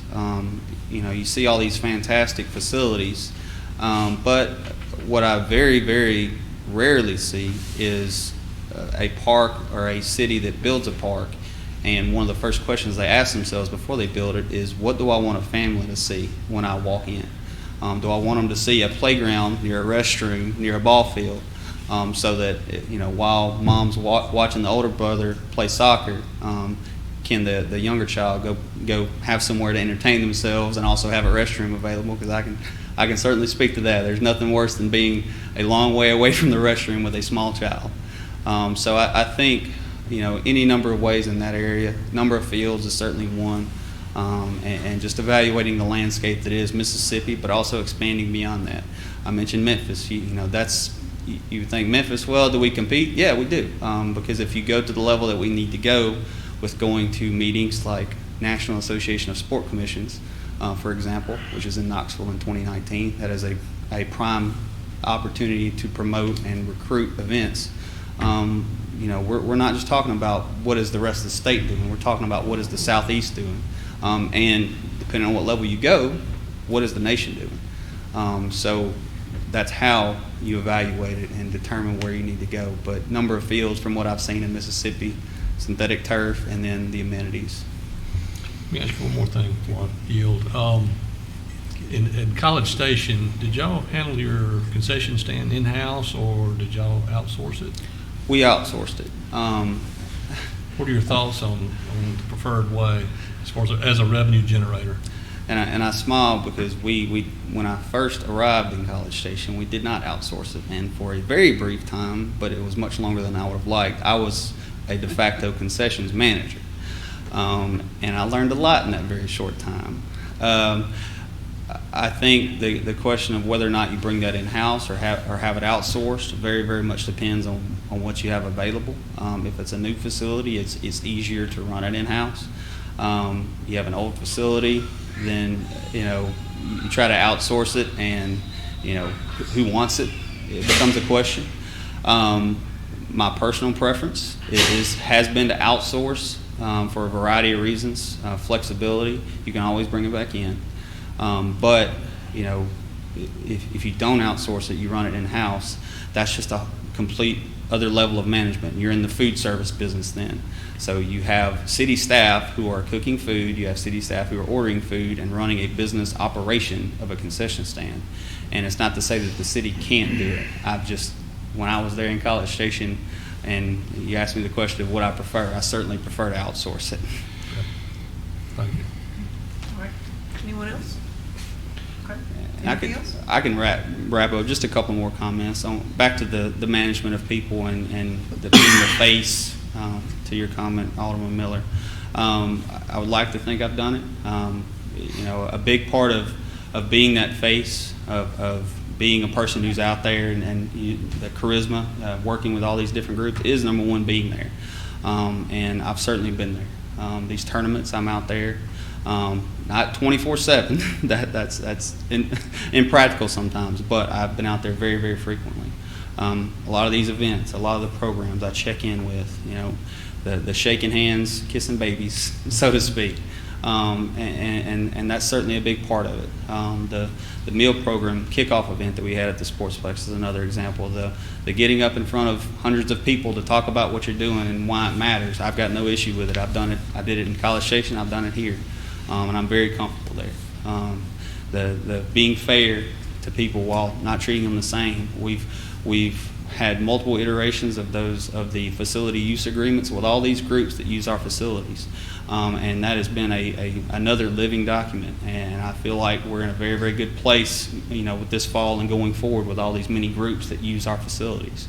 And you could certainly ask them about that process of dealing with it. And there's been times when they've been aggravated at me, but we've done things differently because we've had to. We're we are in 2018, and things like liability and risk management are more important than they've ever been. And that's been the primary reason behind a lot of those facility use agreements, and why I apologize if you've received calls that I don't know about. But, it's a necessary evil, but at the same time, a lot of those groups, they've come back the second time around and are as happy as they've ever been because, number one, they've got guaranteed field space, and it's just something they've never had before. And yeah, they have to pay into it, but it's also reasonable. And we've done everything we can to address all their concerns. I'll make one quick, comment about social media, just because I love social media, and there is a document in there that reflects our social media impact, how we've improved over this past year, because that's another way that Parks and Recreation continues to show what we can do and tell the masses. We've improved incredibly between Facebook and Twitter alone on the impact we're just in the past year, and that I fully expect will continue. We've done it in some unique ways, including posting jokes on the sign out front, and terrible jokes, but you know what, when we post those, we get more impact in that day than we do most any other day, so it's working.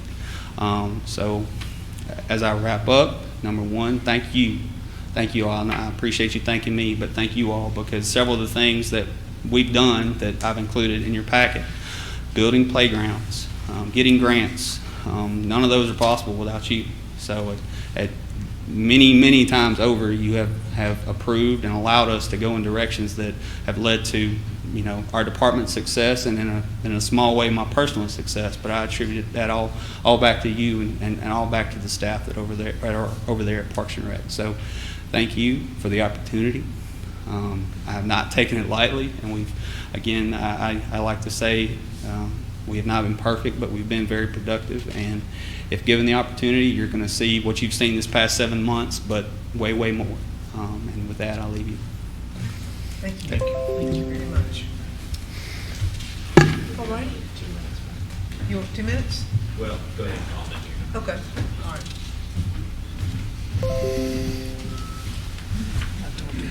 You can bring them on in now. Mr. Smith on in? Okay, all right.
Welcome. Thank you for waiting and coming on in. No, well, at the podium. It seems formal, but we're pretty informal. That's great. Just be comfortable, and we're going to shoot questions, and we can dialogue and all that sort of business. So, do you have anything? Do we need to wait? Well, we lost 2 of them, didn't we? Okay, sorry. I heard 2 minutes, and then I heard no, go ahead, start. So we lost pretty much that side of the room. Okay. Well, let's just chat for a minute. Okay. You know, we'll fill up some dead air. We have Facebook Live going, so. So wave and smile. Yeah, wait, that's exactly right. Wave and smile. So you came. You spent the weekend here? Is that Well, right? actually, You I have a house house here. Yeah. I bought a fixer-upper about 1.5 years ago, and Yeah. in the process of fixing it up, and it's on Central Avenue. Okay. And so. That's in Alderman Alderman Perkins' Miller. ward. Yeah. But Oh, is it Perkins? Yeah, I think so.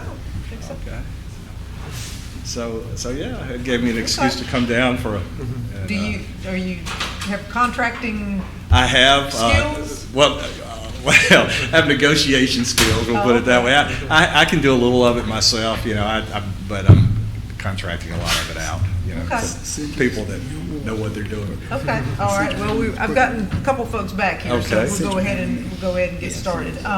Would you like to make an opening statement? And then Sure, talk to us? sure. Okay, great. Good afternoon. I'm Ed Smith. I'm currently in Parks and Recreation Director in Madison County, Tennessee, which is Jackson, Tennessee. I've been there a little over 5 years as director. I've been in Parks and Recreation Management about 18 years, and 9 of those as director. Worked for both municipal and county governments.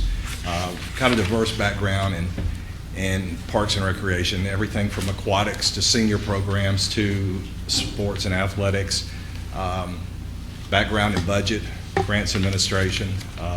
So kind of a wide and diverse background in the field. And I appreciate the opportunity this afternoon to talk with you guys and share some of my experiences and hopefully some of my talents and skills, and get a chance. So you're a Mississippi State grad? I am. I graduated from Mississippi State, so opportunity to come back to Starkville on a full-time basis is one of the things that intrigues me and interests me. I see. Okay. Well, I felt like you were coming home. I definitely did. Is that right? Okay. Well, do you know that we were voted the best place to live? I do, and if Good. I didn't have I a get vote in this. it, but I would have voted along with it. I agree with as I can. Okay.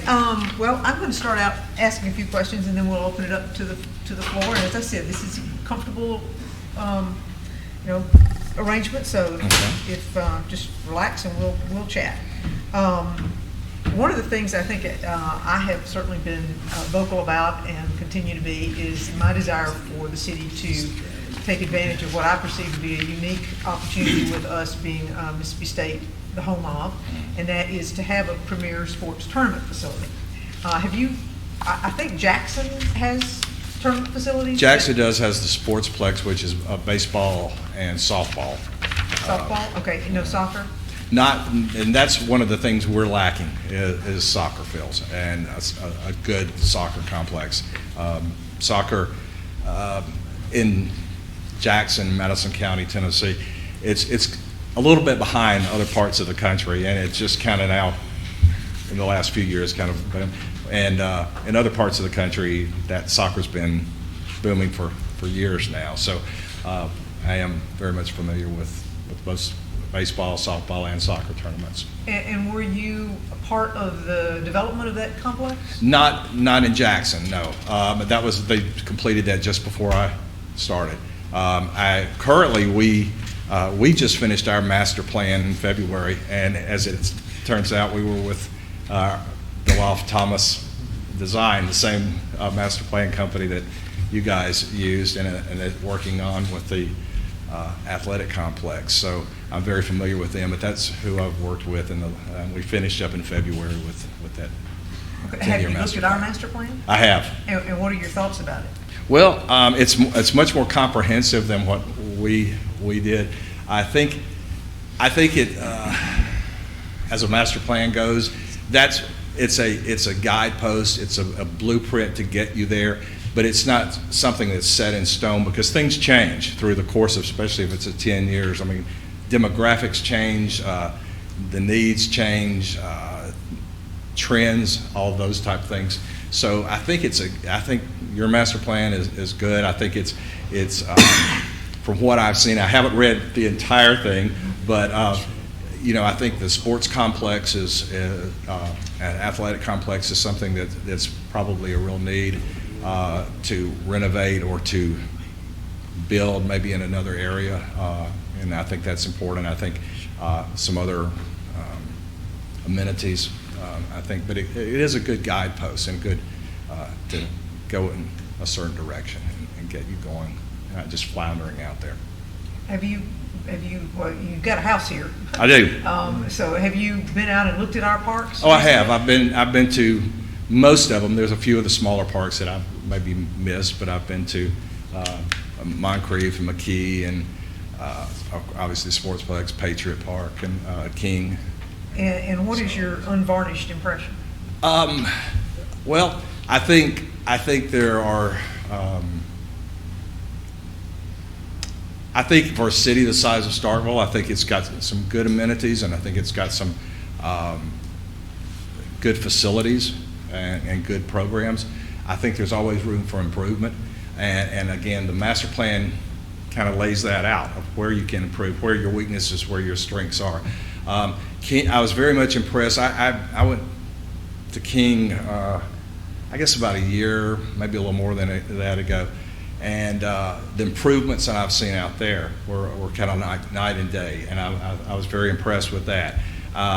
Very impressed with the Sportsplex. I think it could be probably improved on. I think parking is an issue and that type of thing. So, and I think having possibly some trails and greenways and things that can connect some of the different parks would be an asset. So that's one of the things that I think would be a plus. Okay, all right. Had something and it just flitted right away. What do you see as our biggest challenge, as Starkville's biggest challenge as it relates to our parks? Because you have, obviously, you live here, or you don't live here, but you have a house here, right, so right. You're probably as much engaged as anyone in terms of coming in and applying for a job. So what do you see as the biggest challenge? I think enough athletic fields that you can make it an economically feasible and viable for tournaments and things like that. You've got a lot of competition with other cities and other places, And so I think you've got to meet those requirements and make those demands. So people are looking at what can you offer? What are your facilities like? How do we compare to another place, Columbus, Oxford, South Haven, wherever? And so I think you're in that competition. In Parks and Recreation, it's not necessarily a moneymaker per se. But it can be if it's the right. If it's done correctly, it can be a driving force economically to bring tournaments in again to for your hotels, your restaurants, things like that. And also, it's also Parks and Recreation is I think a very determining factor of people wanting to relocate or move to your area or bring businesses in. They look at your parks, they look at your school system, they look at your public service and police and the quality of life issues and Parks and Rec is not necessarily always the top thing that they consider, but that's a lot of times the tipping. It's like, okay, if it's between here and here, well, your parks are better and this other is better. So, maybe we'll go to Starkville instead of going to this place to relocate a business or to move to. So. Okay, well, it's absolutely one of the things that I think is critical for us. And I have one more question, and then I'll open it up to others. Fundraising, what is your experience with, if Jackson was already done when you got there, I think there were sponsorships and fundraising opportunities. Have you been involved in that sort of? Well, I have everything from sponsorships and corporate underwriting to grants, and so a wide range. I was a special events director in Florida, so you were always looking for corporate sponsorship and underwriting to do any kind of special event that you did. And so I'm very familiar with that. Matter of fact, I've got a couple of publications that we did to present to our corporate sponsors. These are what you get on the different levels. This is what kind of exposure and advertising. And you do have to come in there because everybody is looking. You're competing with nonprofit agencies and other groups and other special events out there. So what can you do? And people want to do it out of the goodness of their heart, but they also want to. It's an advertising avenue for them. So they want to get as much bang for and much exposure for their advertising dollars they can. Well, particularly if you're considering an economic development tool, then certainly. Definitely. Okay. All right. Thank you. All right. Anyone else? Any other questions or any thoughts? Questions? No sickness. What size town is Jackson, Tennessee? Well, now Jackson is about 65,000. The county is about 125,000. What size budget are you working with there? The county's budget, Madison County Parks and Recreation budget, is about $1,750,000 operating budget.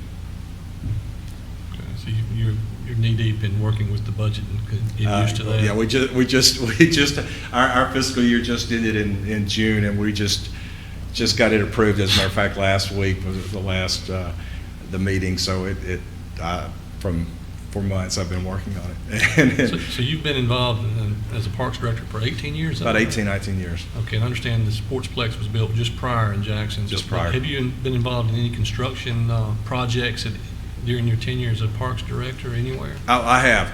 What type and what extent? Sure. Gwinnett County, I was involved when we had multi-purpose fields there, skate park, sand volleyball courts, and the renovation of several parks. We had what we call a SPLOS tax that we did, so we developed quite a few there. And in Sunny Isles Beach, Florida, was kind of a unique opportunity. We were a brand new municipality, and so we had absolutely nothing. We had no ordinances, we had no facilities, anything. So while I was there, we built, 4 parks. And all the amenities that went along with those. So I've been involved with everything from, like I said, a brand new municipality to a very well-established Parks and Rec departments. Thank you. Okay. Anyone else?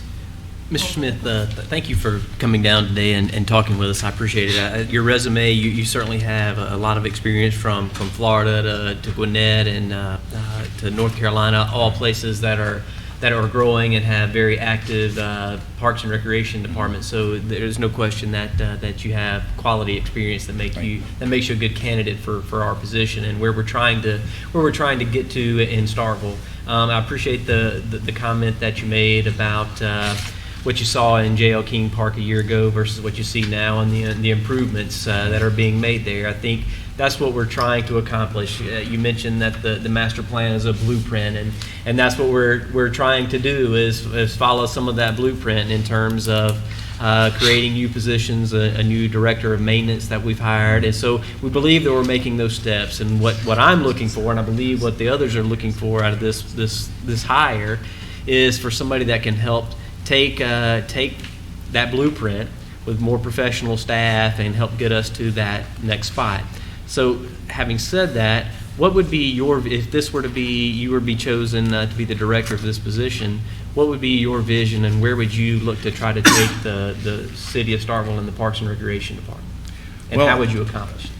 Well, I think you look at the master plan, and then in conjunction, you've got now the athletic complex that you're looking at, and depending on the results of that, I think that's going to be a major step right there, depending on what you find from that study and from that planning process there. I think some of the again, getting more familiar with the master plan, but also I think taking and the master plan has done this, but taking taking surveys or finding what the public, what the residents want, what they feel like are their needs and their wants, I think that plays a big part in it. What Ed Smith thinks they may need and what they may want may not be what the public wants. I may think they need 12 new tennis courts, but if that's not what the residents need, then you're wasting your money. It needs to be spent in a thoughtful manner. When we're wasting money, you've only got a certain amount of money to allocate and to spend, and you want to make sure it's being spent wisely. So I think getting the residents' input is primary, finding out what the needs are, where we're not meeting needs. If I don't think you have to necessarily compete. If say Boys and Girls Club, for instance, maybe is doing a certain thing or they're meeting certain needs, we don't have to do that. If there's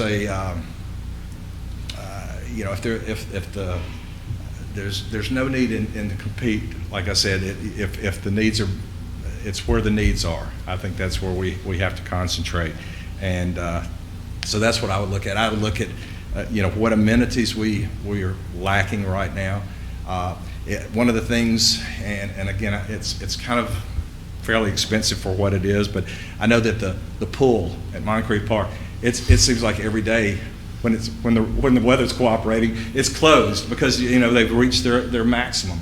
Do we need to look at expanding that or adding another pool or maybe just another splash pad somewhere? Do we need maybe outdoor sand volleyball courts? Those type of things. What other things are we lacking that would make it a better Parks and Recreation? I think that's where we need to concentrate and look at.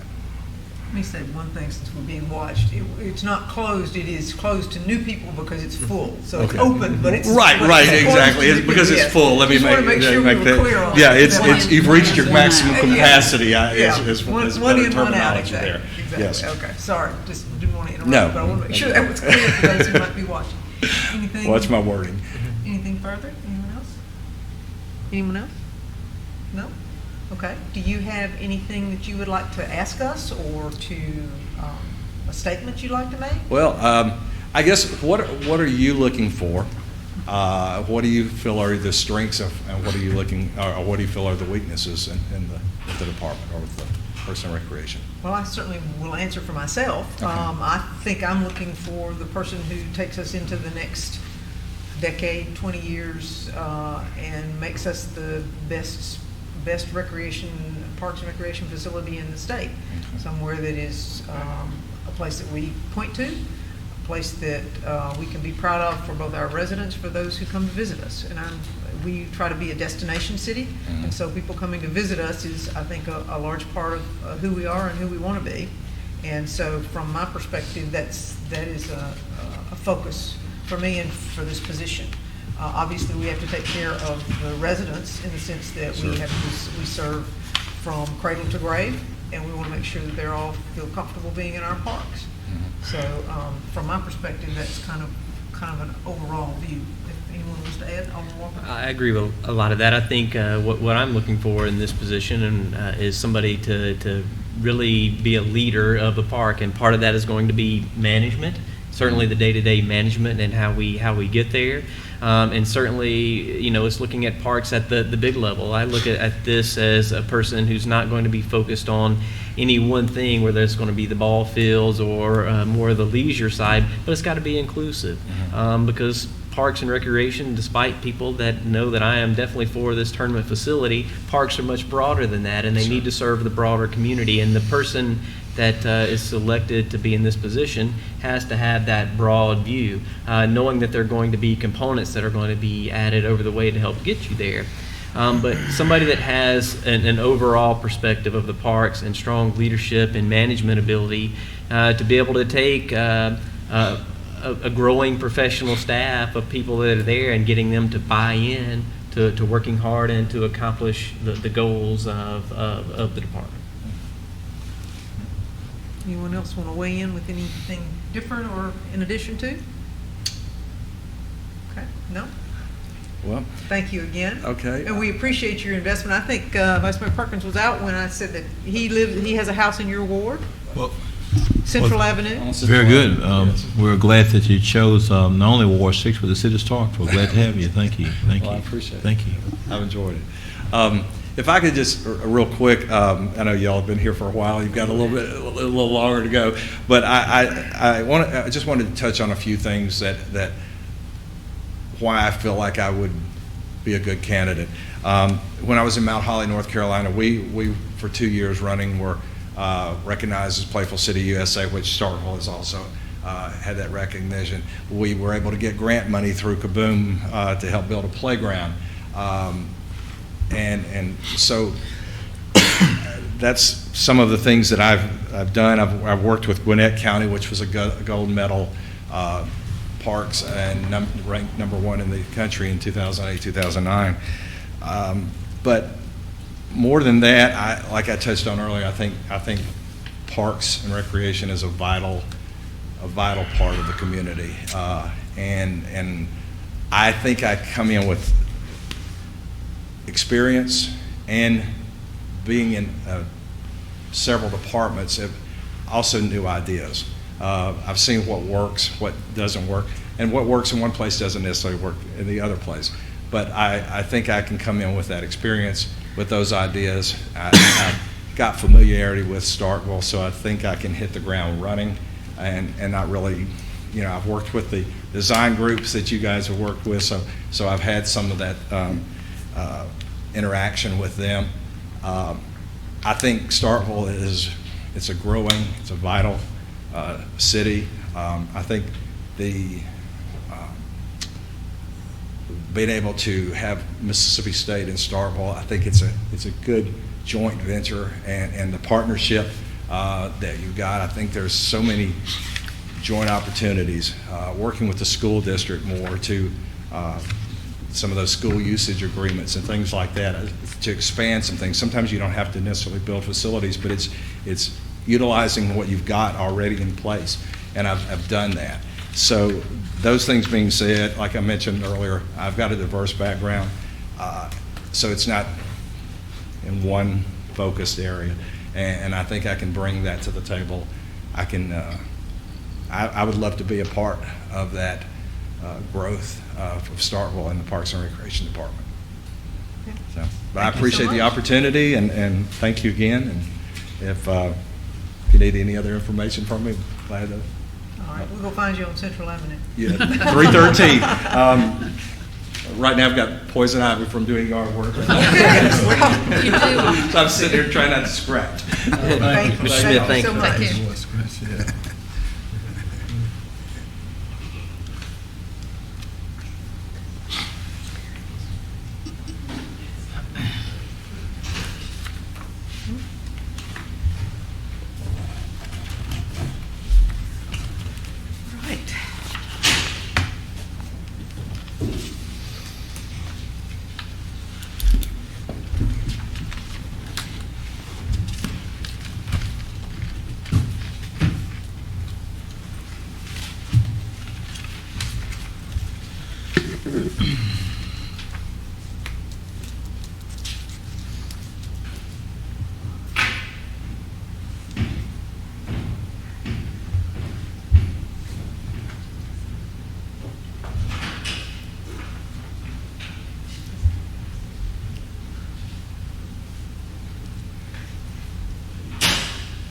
come on down.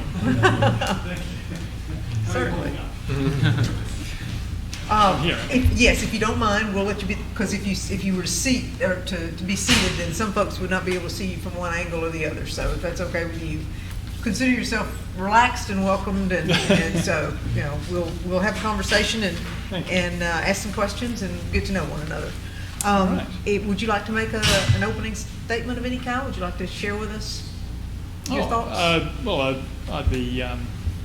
I'd just like to say that I'm really pleased to have the opportunity that you're prepared to look at somebody from another part of the world and what I might be able to offer you from an international sense, and I hope that I can also ground that through an American experience too, so you can have a little bit of confidence that I might be able to bring a balance to the role. Well, lovely, because I have to ask, what brings you from your wide experience and your worldwide experience to Starkville, to Mississippi, to us? What was attractive about us to you?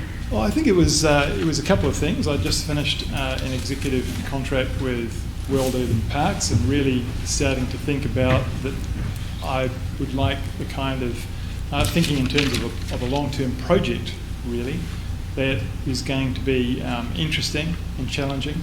And when I was at Indiana University for 5 years, really it had been a bit of a dream to become a park and recreation director, because America had always done that so well and had a comprehensive view. It can be quite different in other parts of the world. So really it would give me an opportunity to be in a different country and make a contribution where there's a community and where there's a city that is about a size that you can get your head around what the entire city is trying to strategically create together. It's of that kind of size that you can comprehend how the Park and Recreation Department can integrate to achieve those major city outcomes, whether that's the importance of the open space to the layout of the city and its health, sustainability, livability, or whether it's increasing the economic capacity of the city. So I think there's a number of motivations that make it, it's just a nice time for me. Okay, all right, well, lovely. Were you able to get out and visit some of our parks? I know you did a little bit of a tour. I think Mr. Ashford gave you a bit of a tour. Yes, I was happy to have a quick extra tour there. I did arrive early, and I did have a look at the sports complex and Key Park, and even Little Josie Park and Green and some others. So managed to get a bit of a balance. I didn't go into the sports complex. I didn't think it'd be a good idea to chat with staff or anything at this stage, but it was good to see a taste. And clearly the city has emphasised and has a strength, I think, in sport recreation parks. And what was your unvarnished? What was your impression of our parks and perhaps what we need? I think every community is at a different stage, and you're at different sizes, and you've got the uniqueness and vibrancy of the college town as well. And I see that you've done a recent comprehensive master planning exercise, which is very valuable. As I mentioned, I think one of your clear strengths is that you've got the younger population and you've got strong sport activity outcomes. I think from a comprehensive point of view, I'm a person that likes to look at the whole picture and the integrated management. You've got potential in the other areas of passive open space, and I saw some of the citizens have been saying, how about trails and other forms of recreation as well as a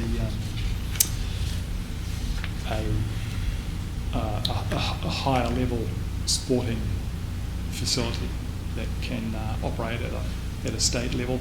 But I would say that you've got opportunities to provide a strong operation. You've got questions as to whether you would contract certain components or develop in-house. You've got partnerships that in play. I was pleased to meet the partnership with the business community. So really, I think you've got the potential, if you choose, to be a gold medal agency. You've got the right size town. You've got councillors who I saw in recent newspaper deliberations have got an open mind to taking the city and the Parks and Recreation Department to a new level and really utilising it to achieve city outcomes. Different countries that I've come from have got different emphasis.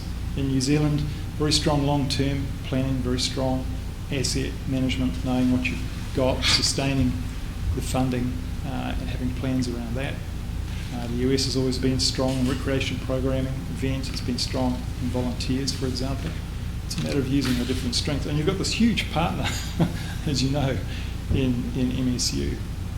And I think working with them where your strategies align, there's really fantastic potential here. Have you done a lot of fundraising? Because if we do this sports facility, this premier sports tournament facility, we're looking at some pretty serious fundraising in terms of sponsorships and that sort of thing. Have you experienced that type of fundraising? Yes, at different stages of my career. I would say probably Australia and New Zealand are quite strong on what the tax dollar can provide, and comprehensively here you've potentially got state and sometimes federal monies depending on what it is that you're looking at. I've been involved in grant applications that have been like $1 million for, in this particular case, stream restoration, community fundraising for a significant regional playground complex, equal access complex that involved bringing together eight mayors of a metropolitan area to profile a fundraising campaign in the community and seeking sponsorship for components of that. Fundraising for a significant 600-foot heritage wharf that involved selling a plank each to families across the city that was quite successful. So they've taken different approaches, and I've been on teams that have had corporate negotiations for naming rights for stadia and that kind of thing. And I think we probably are at the level of naming rights and those sorts of sponsorships. I see a lot of I went to MSU, and there wasn't a building there that didn't have somebody's name on it. You've got some real experts next door if they're not here already. Absolutely, they're very good at it. So we need to build on some of that. In terms of the recreation versus tournament type facilities, how do you see those marrying up in terms of being a community-wide way to serve all of your community from sort of cradle to grave? The tournaments are we want to come in for economic development, but then you have your normal recreation type, local balls, games, skate parks, whatever. How do you see those coming together? Well, I think where possible, you would be looking for multi-purpose facilities so that they've got capacity for a high level of tournament. Maybe that's the lighting that will handle television, but in between you can still utilise that for whether you've got other major local league that are able to utilise that. It may be that you'll be looking at a suite of passive and active recreation that can be utilised for events, but otherwise defaults to be a community circulation system or different forms of passive recreation. You still can't go past some good multi-purpose fields that can be used for any kind of event, but nevertheless have got infrastructure in them, whether it's water or electricity, that can immediately cater to quite sophisticated events if required. So I would think multi-purpose is the way to go.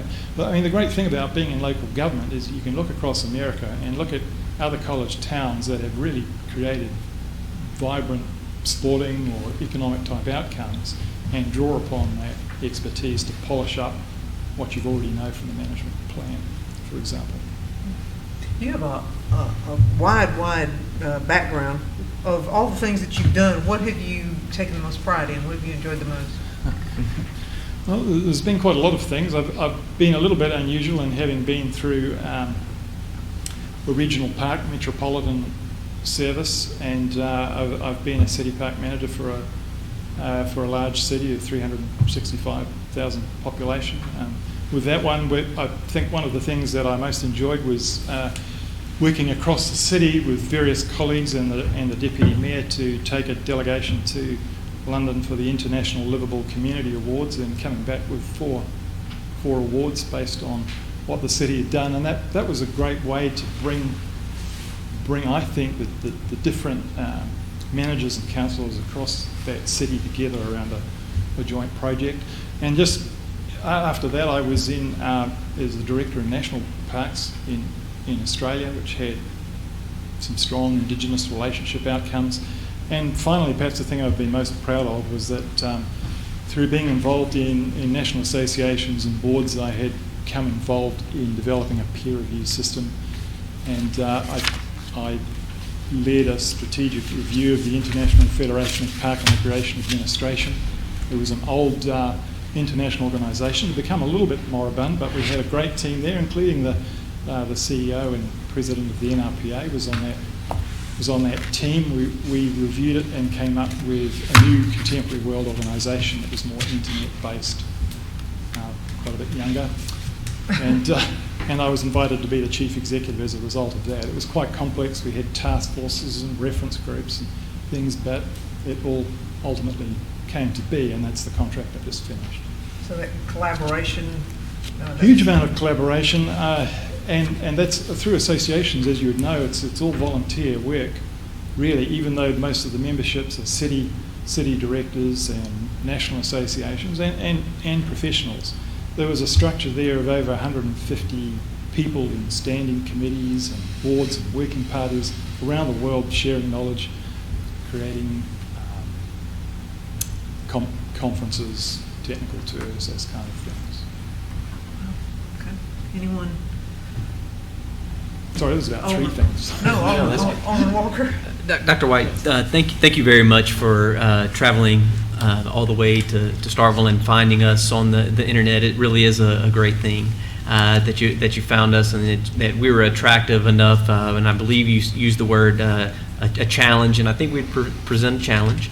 It may be a different challenge than you experienced when trying to organize the World Urban Parks, which your resume is very impressive. The work that you've done is admirable. And I'm excited to have the opportunity for you to come be interested in us. Having said that, the work that you've done for the World Urban Parks is really looking at this broader perspective of how do you establish goals and outcomes for how parks need to be managed. How would you transition sort of those concepts, if given the opportunity to be the parks director?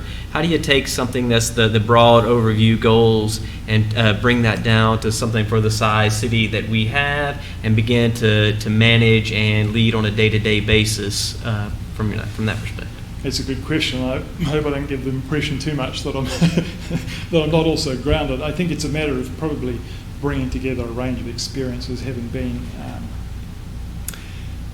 been a city parks group manager. I've got for 10 years I've got quite some experience in developing an integrated parks department myself. But I think that what those world experiences do is that they show that we're actually, it doesn't always matter how big your city is. We're usually facing the same kind of issues in different countries and different states, different size cities, and that there is different approaches. Sometimes we end up with a similar cultural approach because our colleagues are doing similar things, and maybe you're benchmarking within the Golden Triangle, or maybe you're benchmarking across the United States. Well, there's some interesting things to learn from around the world as well as across the states. So I hope that I would be able, really that is about knowledge sharing, and the majority of those members, they were park and recreation directors wanting to share that knowledge and do a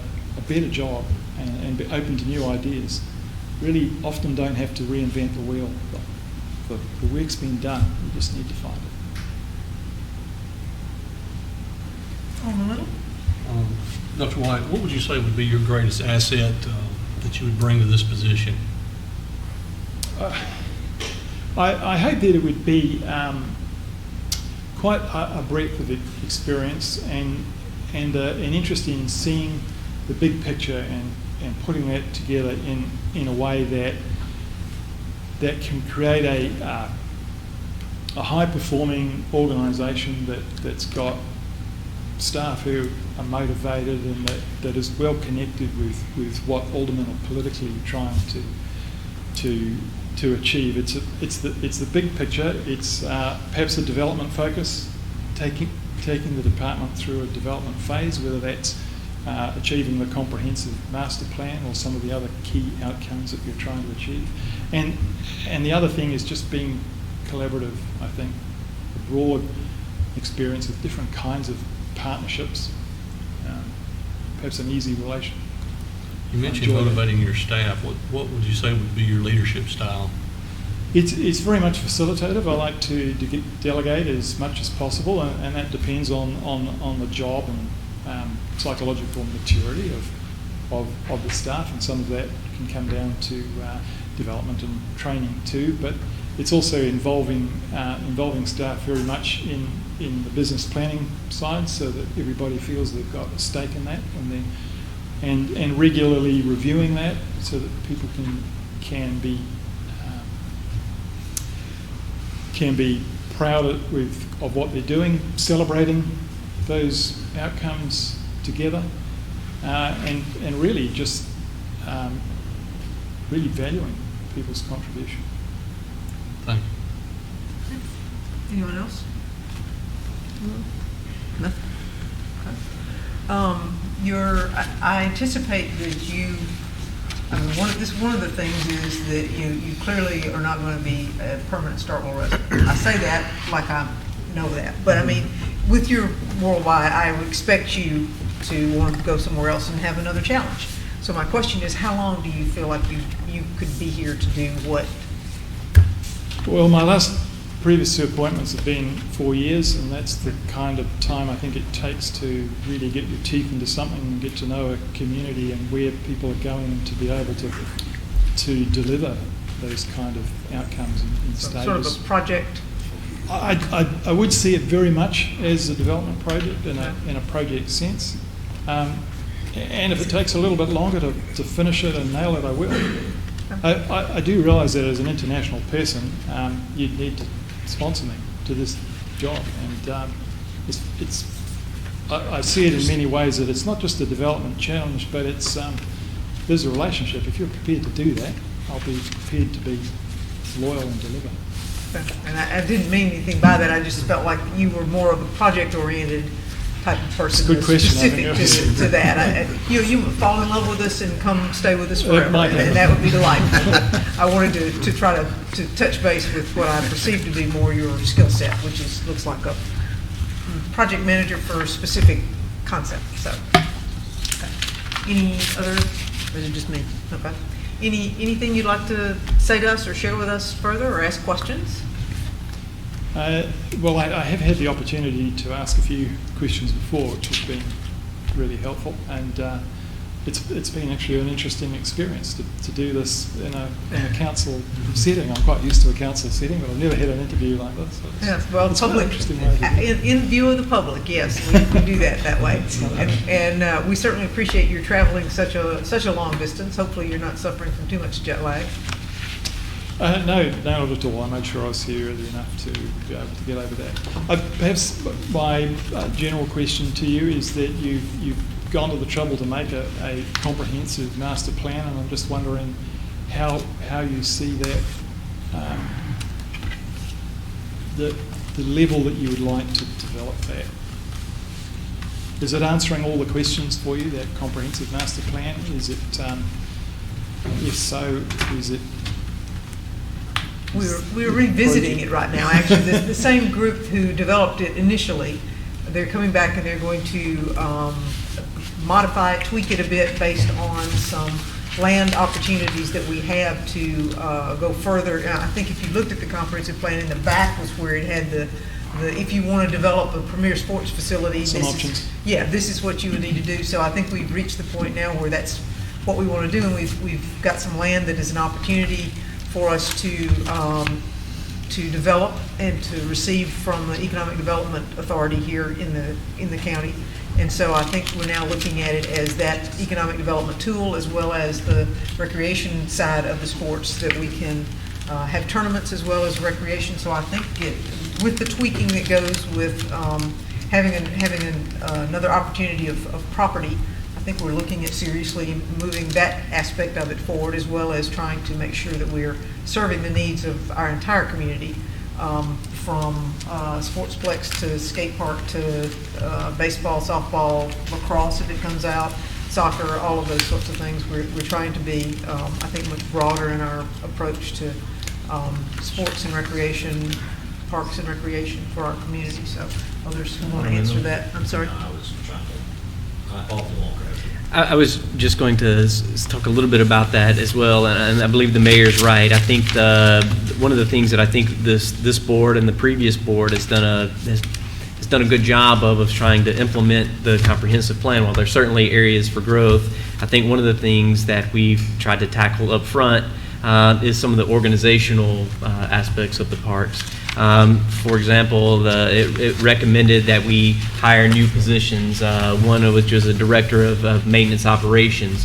So that person's been in place now, or that position's been in place for 18 months or thereabouts. And then another position that we funded that was a director of sports. So I think those are the things that we were looking at it more as a blueprint for how do we grow. So I think we've tried to tackle that. But as is a living document, things are going to continue to change. If things, new programs or new facilities come online, it's going to have staffing implications. And I think that's one of the things that we would be looking at, what the new director would be able to help us assist with, knowing that document might be a guidepost. But as things change, how do we make sure that we're using the appropriate staff that we'll need to make sure that operationally we're where we need to be, so that the new facilities don't get in the position or the condition that our facilities are in now, not due to anyone's negligence, just because you didn't have the operational staff and or the budget to maintain it. We don't want to be in that position. And so I think we're looking to figure out how to grow, and we're looking for the person in this position to help us make sure that we make good, smart decisions, both from a recreation standpoint, but from leisure, but also budgeting standpoint. How do we grow, knowing that it's going to be incrementally? And I think that's what we're looking for this person to help us with. Excellent. Any other comments? Alderman Sistron? I think one of the things, and I say about the budget all the time, that it's a living document, and this plan is too. But one of the things we're hoping to get out of this next position is someone who will know our community well enough to know where we need to make changes to that plan, and to engage our community fully, not just from organized sports, but to take into account seniors was the word that was used earlier when I used myself as an example, but other needs in the community. We are a community that tends to be young because of the university and families that are here, and we also weight pretty heavily toward the other end of the spectrum, which is people who are retired or reaching that latter part of their life, and so everybody has a different need, and finding a way to balance those is going to be something that's really important in this position. Oh, that's great. Thank you. I won't ask another question because that seemed like a nice opportunity for you to give me a little direction. It was great. Anything else? I think I understood you might consider reconstituting the. I read the ordinances yesterday. I'm not sure how many people do that. Yeah, you dozed off a couple of times when you were doing it too, I'm sure. I saw the Parks Commission in there, and I thought that would be interesting if you did reinstate that. Although there is one advantage in having all of the aldermen consider the park outcomes in a development phase, is that you can certainly find a balance of what you're trying to achieve across the city in those deliberations. That actually is something that I have on my checklist here, but I think one of the things I've been waiting for is for us to sort of resolve this position and then sort through what we want that advisory board to be. And one very important thing is that advisory board have a good working relationship with this board. It's critical. All right. Alderman Miller? I have a question, and this is, I guess, a unique one, but how would you handle, and maybe what has been your experiences in the past, being an appointed official is a difficult position in that you have 7 bosses, or 8, including the mayor, and we can be needy and have high demands on top of all of the things that we're talking to you about in terms of having a big vision and being able to implement and see that vision through. I think through the interview you have shown me, at least, that you can do those things, and obviously your background provides for that, but there are going to be a lot of day-to-day things to this job as well, beyond those big vision items of, hey, I need you at such and such park, and this fence isn't operating the way it's supposed to. And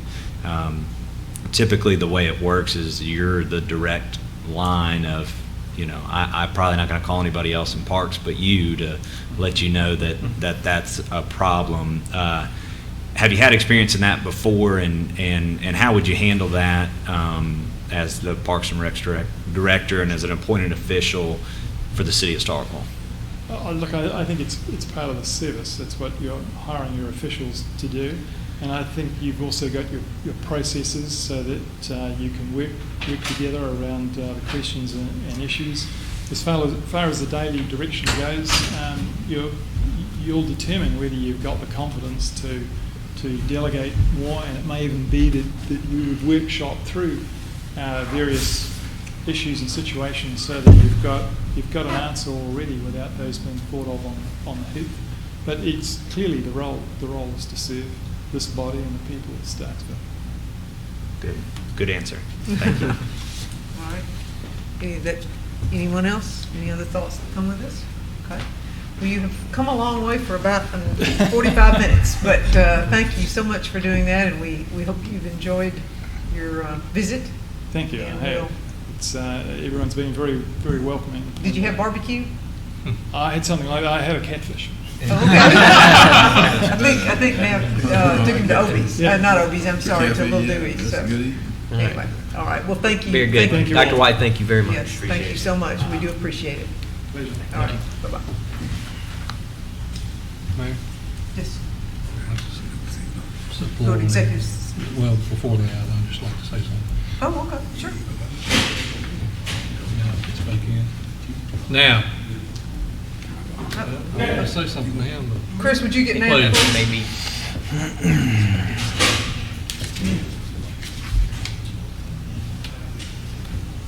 now before you sneak off, I would like to commend and thank you for putting together 4 quality applicants to interview today. I appreciate your time and effort that you put into that, narrowing the field down. I think you received many applications and resumes, but you brought it together a good pool, and I appreciate it. Thank you. Very good. I'll echo that. You absolutely did. Absolutely did. So, okay, all right. Do I? May I make a motion to go into closed session? That's what I was going to say. I have a motion to go into closed section from Alderman Walker and a second from Alderman Miller. Any discussion? All those in favor, please signify by saying aye. Aye. Opposed? Motion carries. If you would clear the room, please. We're going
the board took no action in executive session, and let me read my little spiel. We will have a work session on the second floor on Friday the 13th, which is lovely. July the 13th is coming. It'll be under pursuant to Mississippi Statute 2541-13. Public is invited. It will be streamed live via Facebook. It will be on the second floor, which is access to all, and would love to have you there. So we will be going into a work session, and of course the next formal board meeting will be on the 17th. So do I have a motion? So moved. I have a motion to recess until the 17th. The second from Alderman Miller. All those in favor? Aye. Opposed? We are in recess. Thank you, everyone.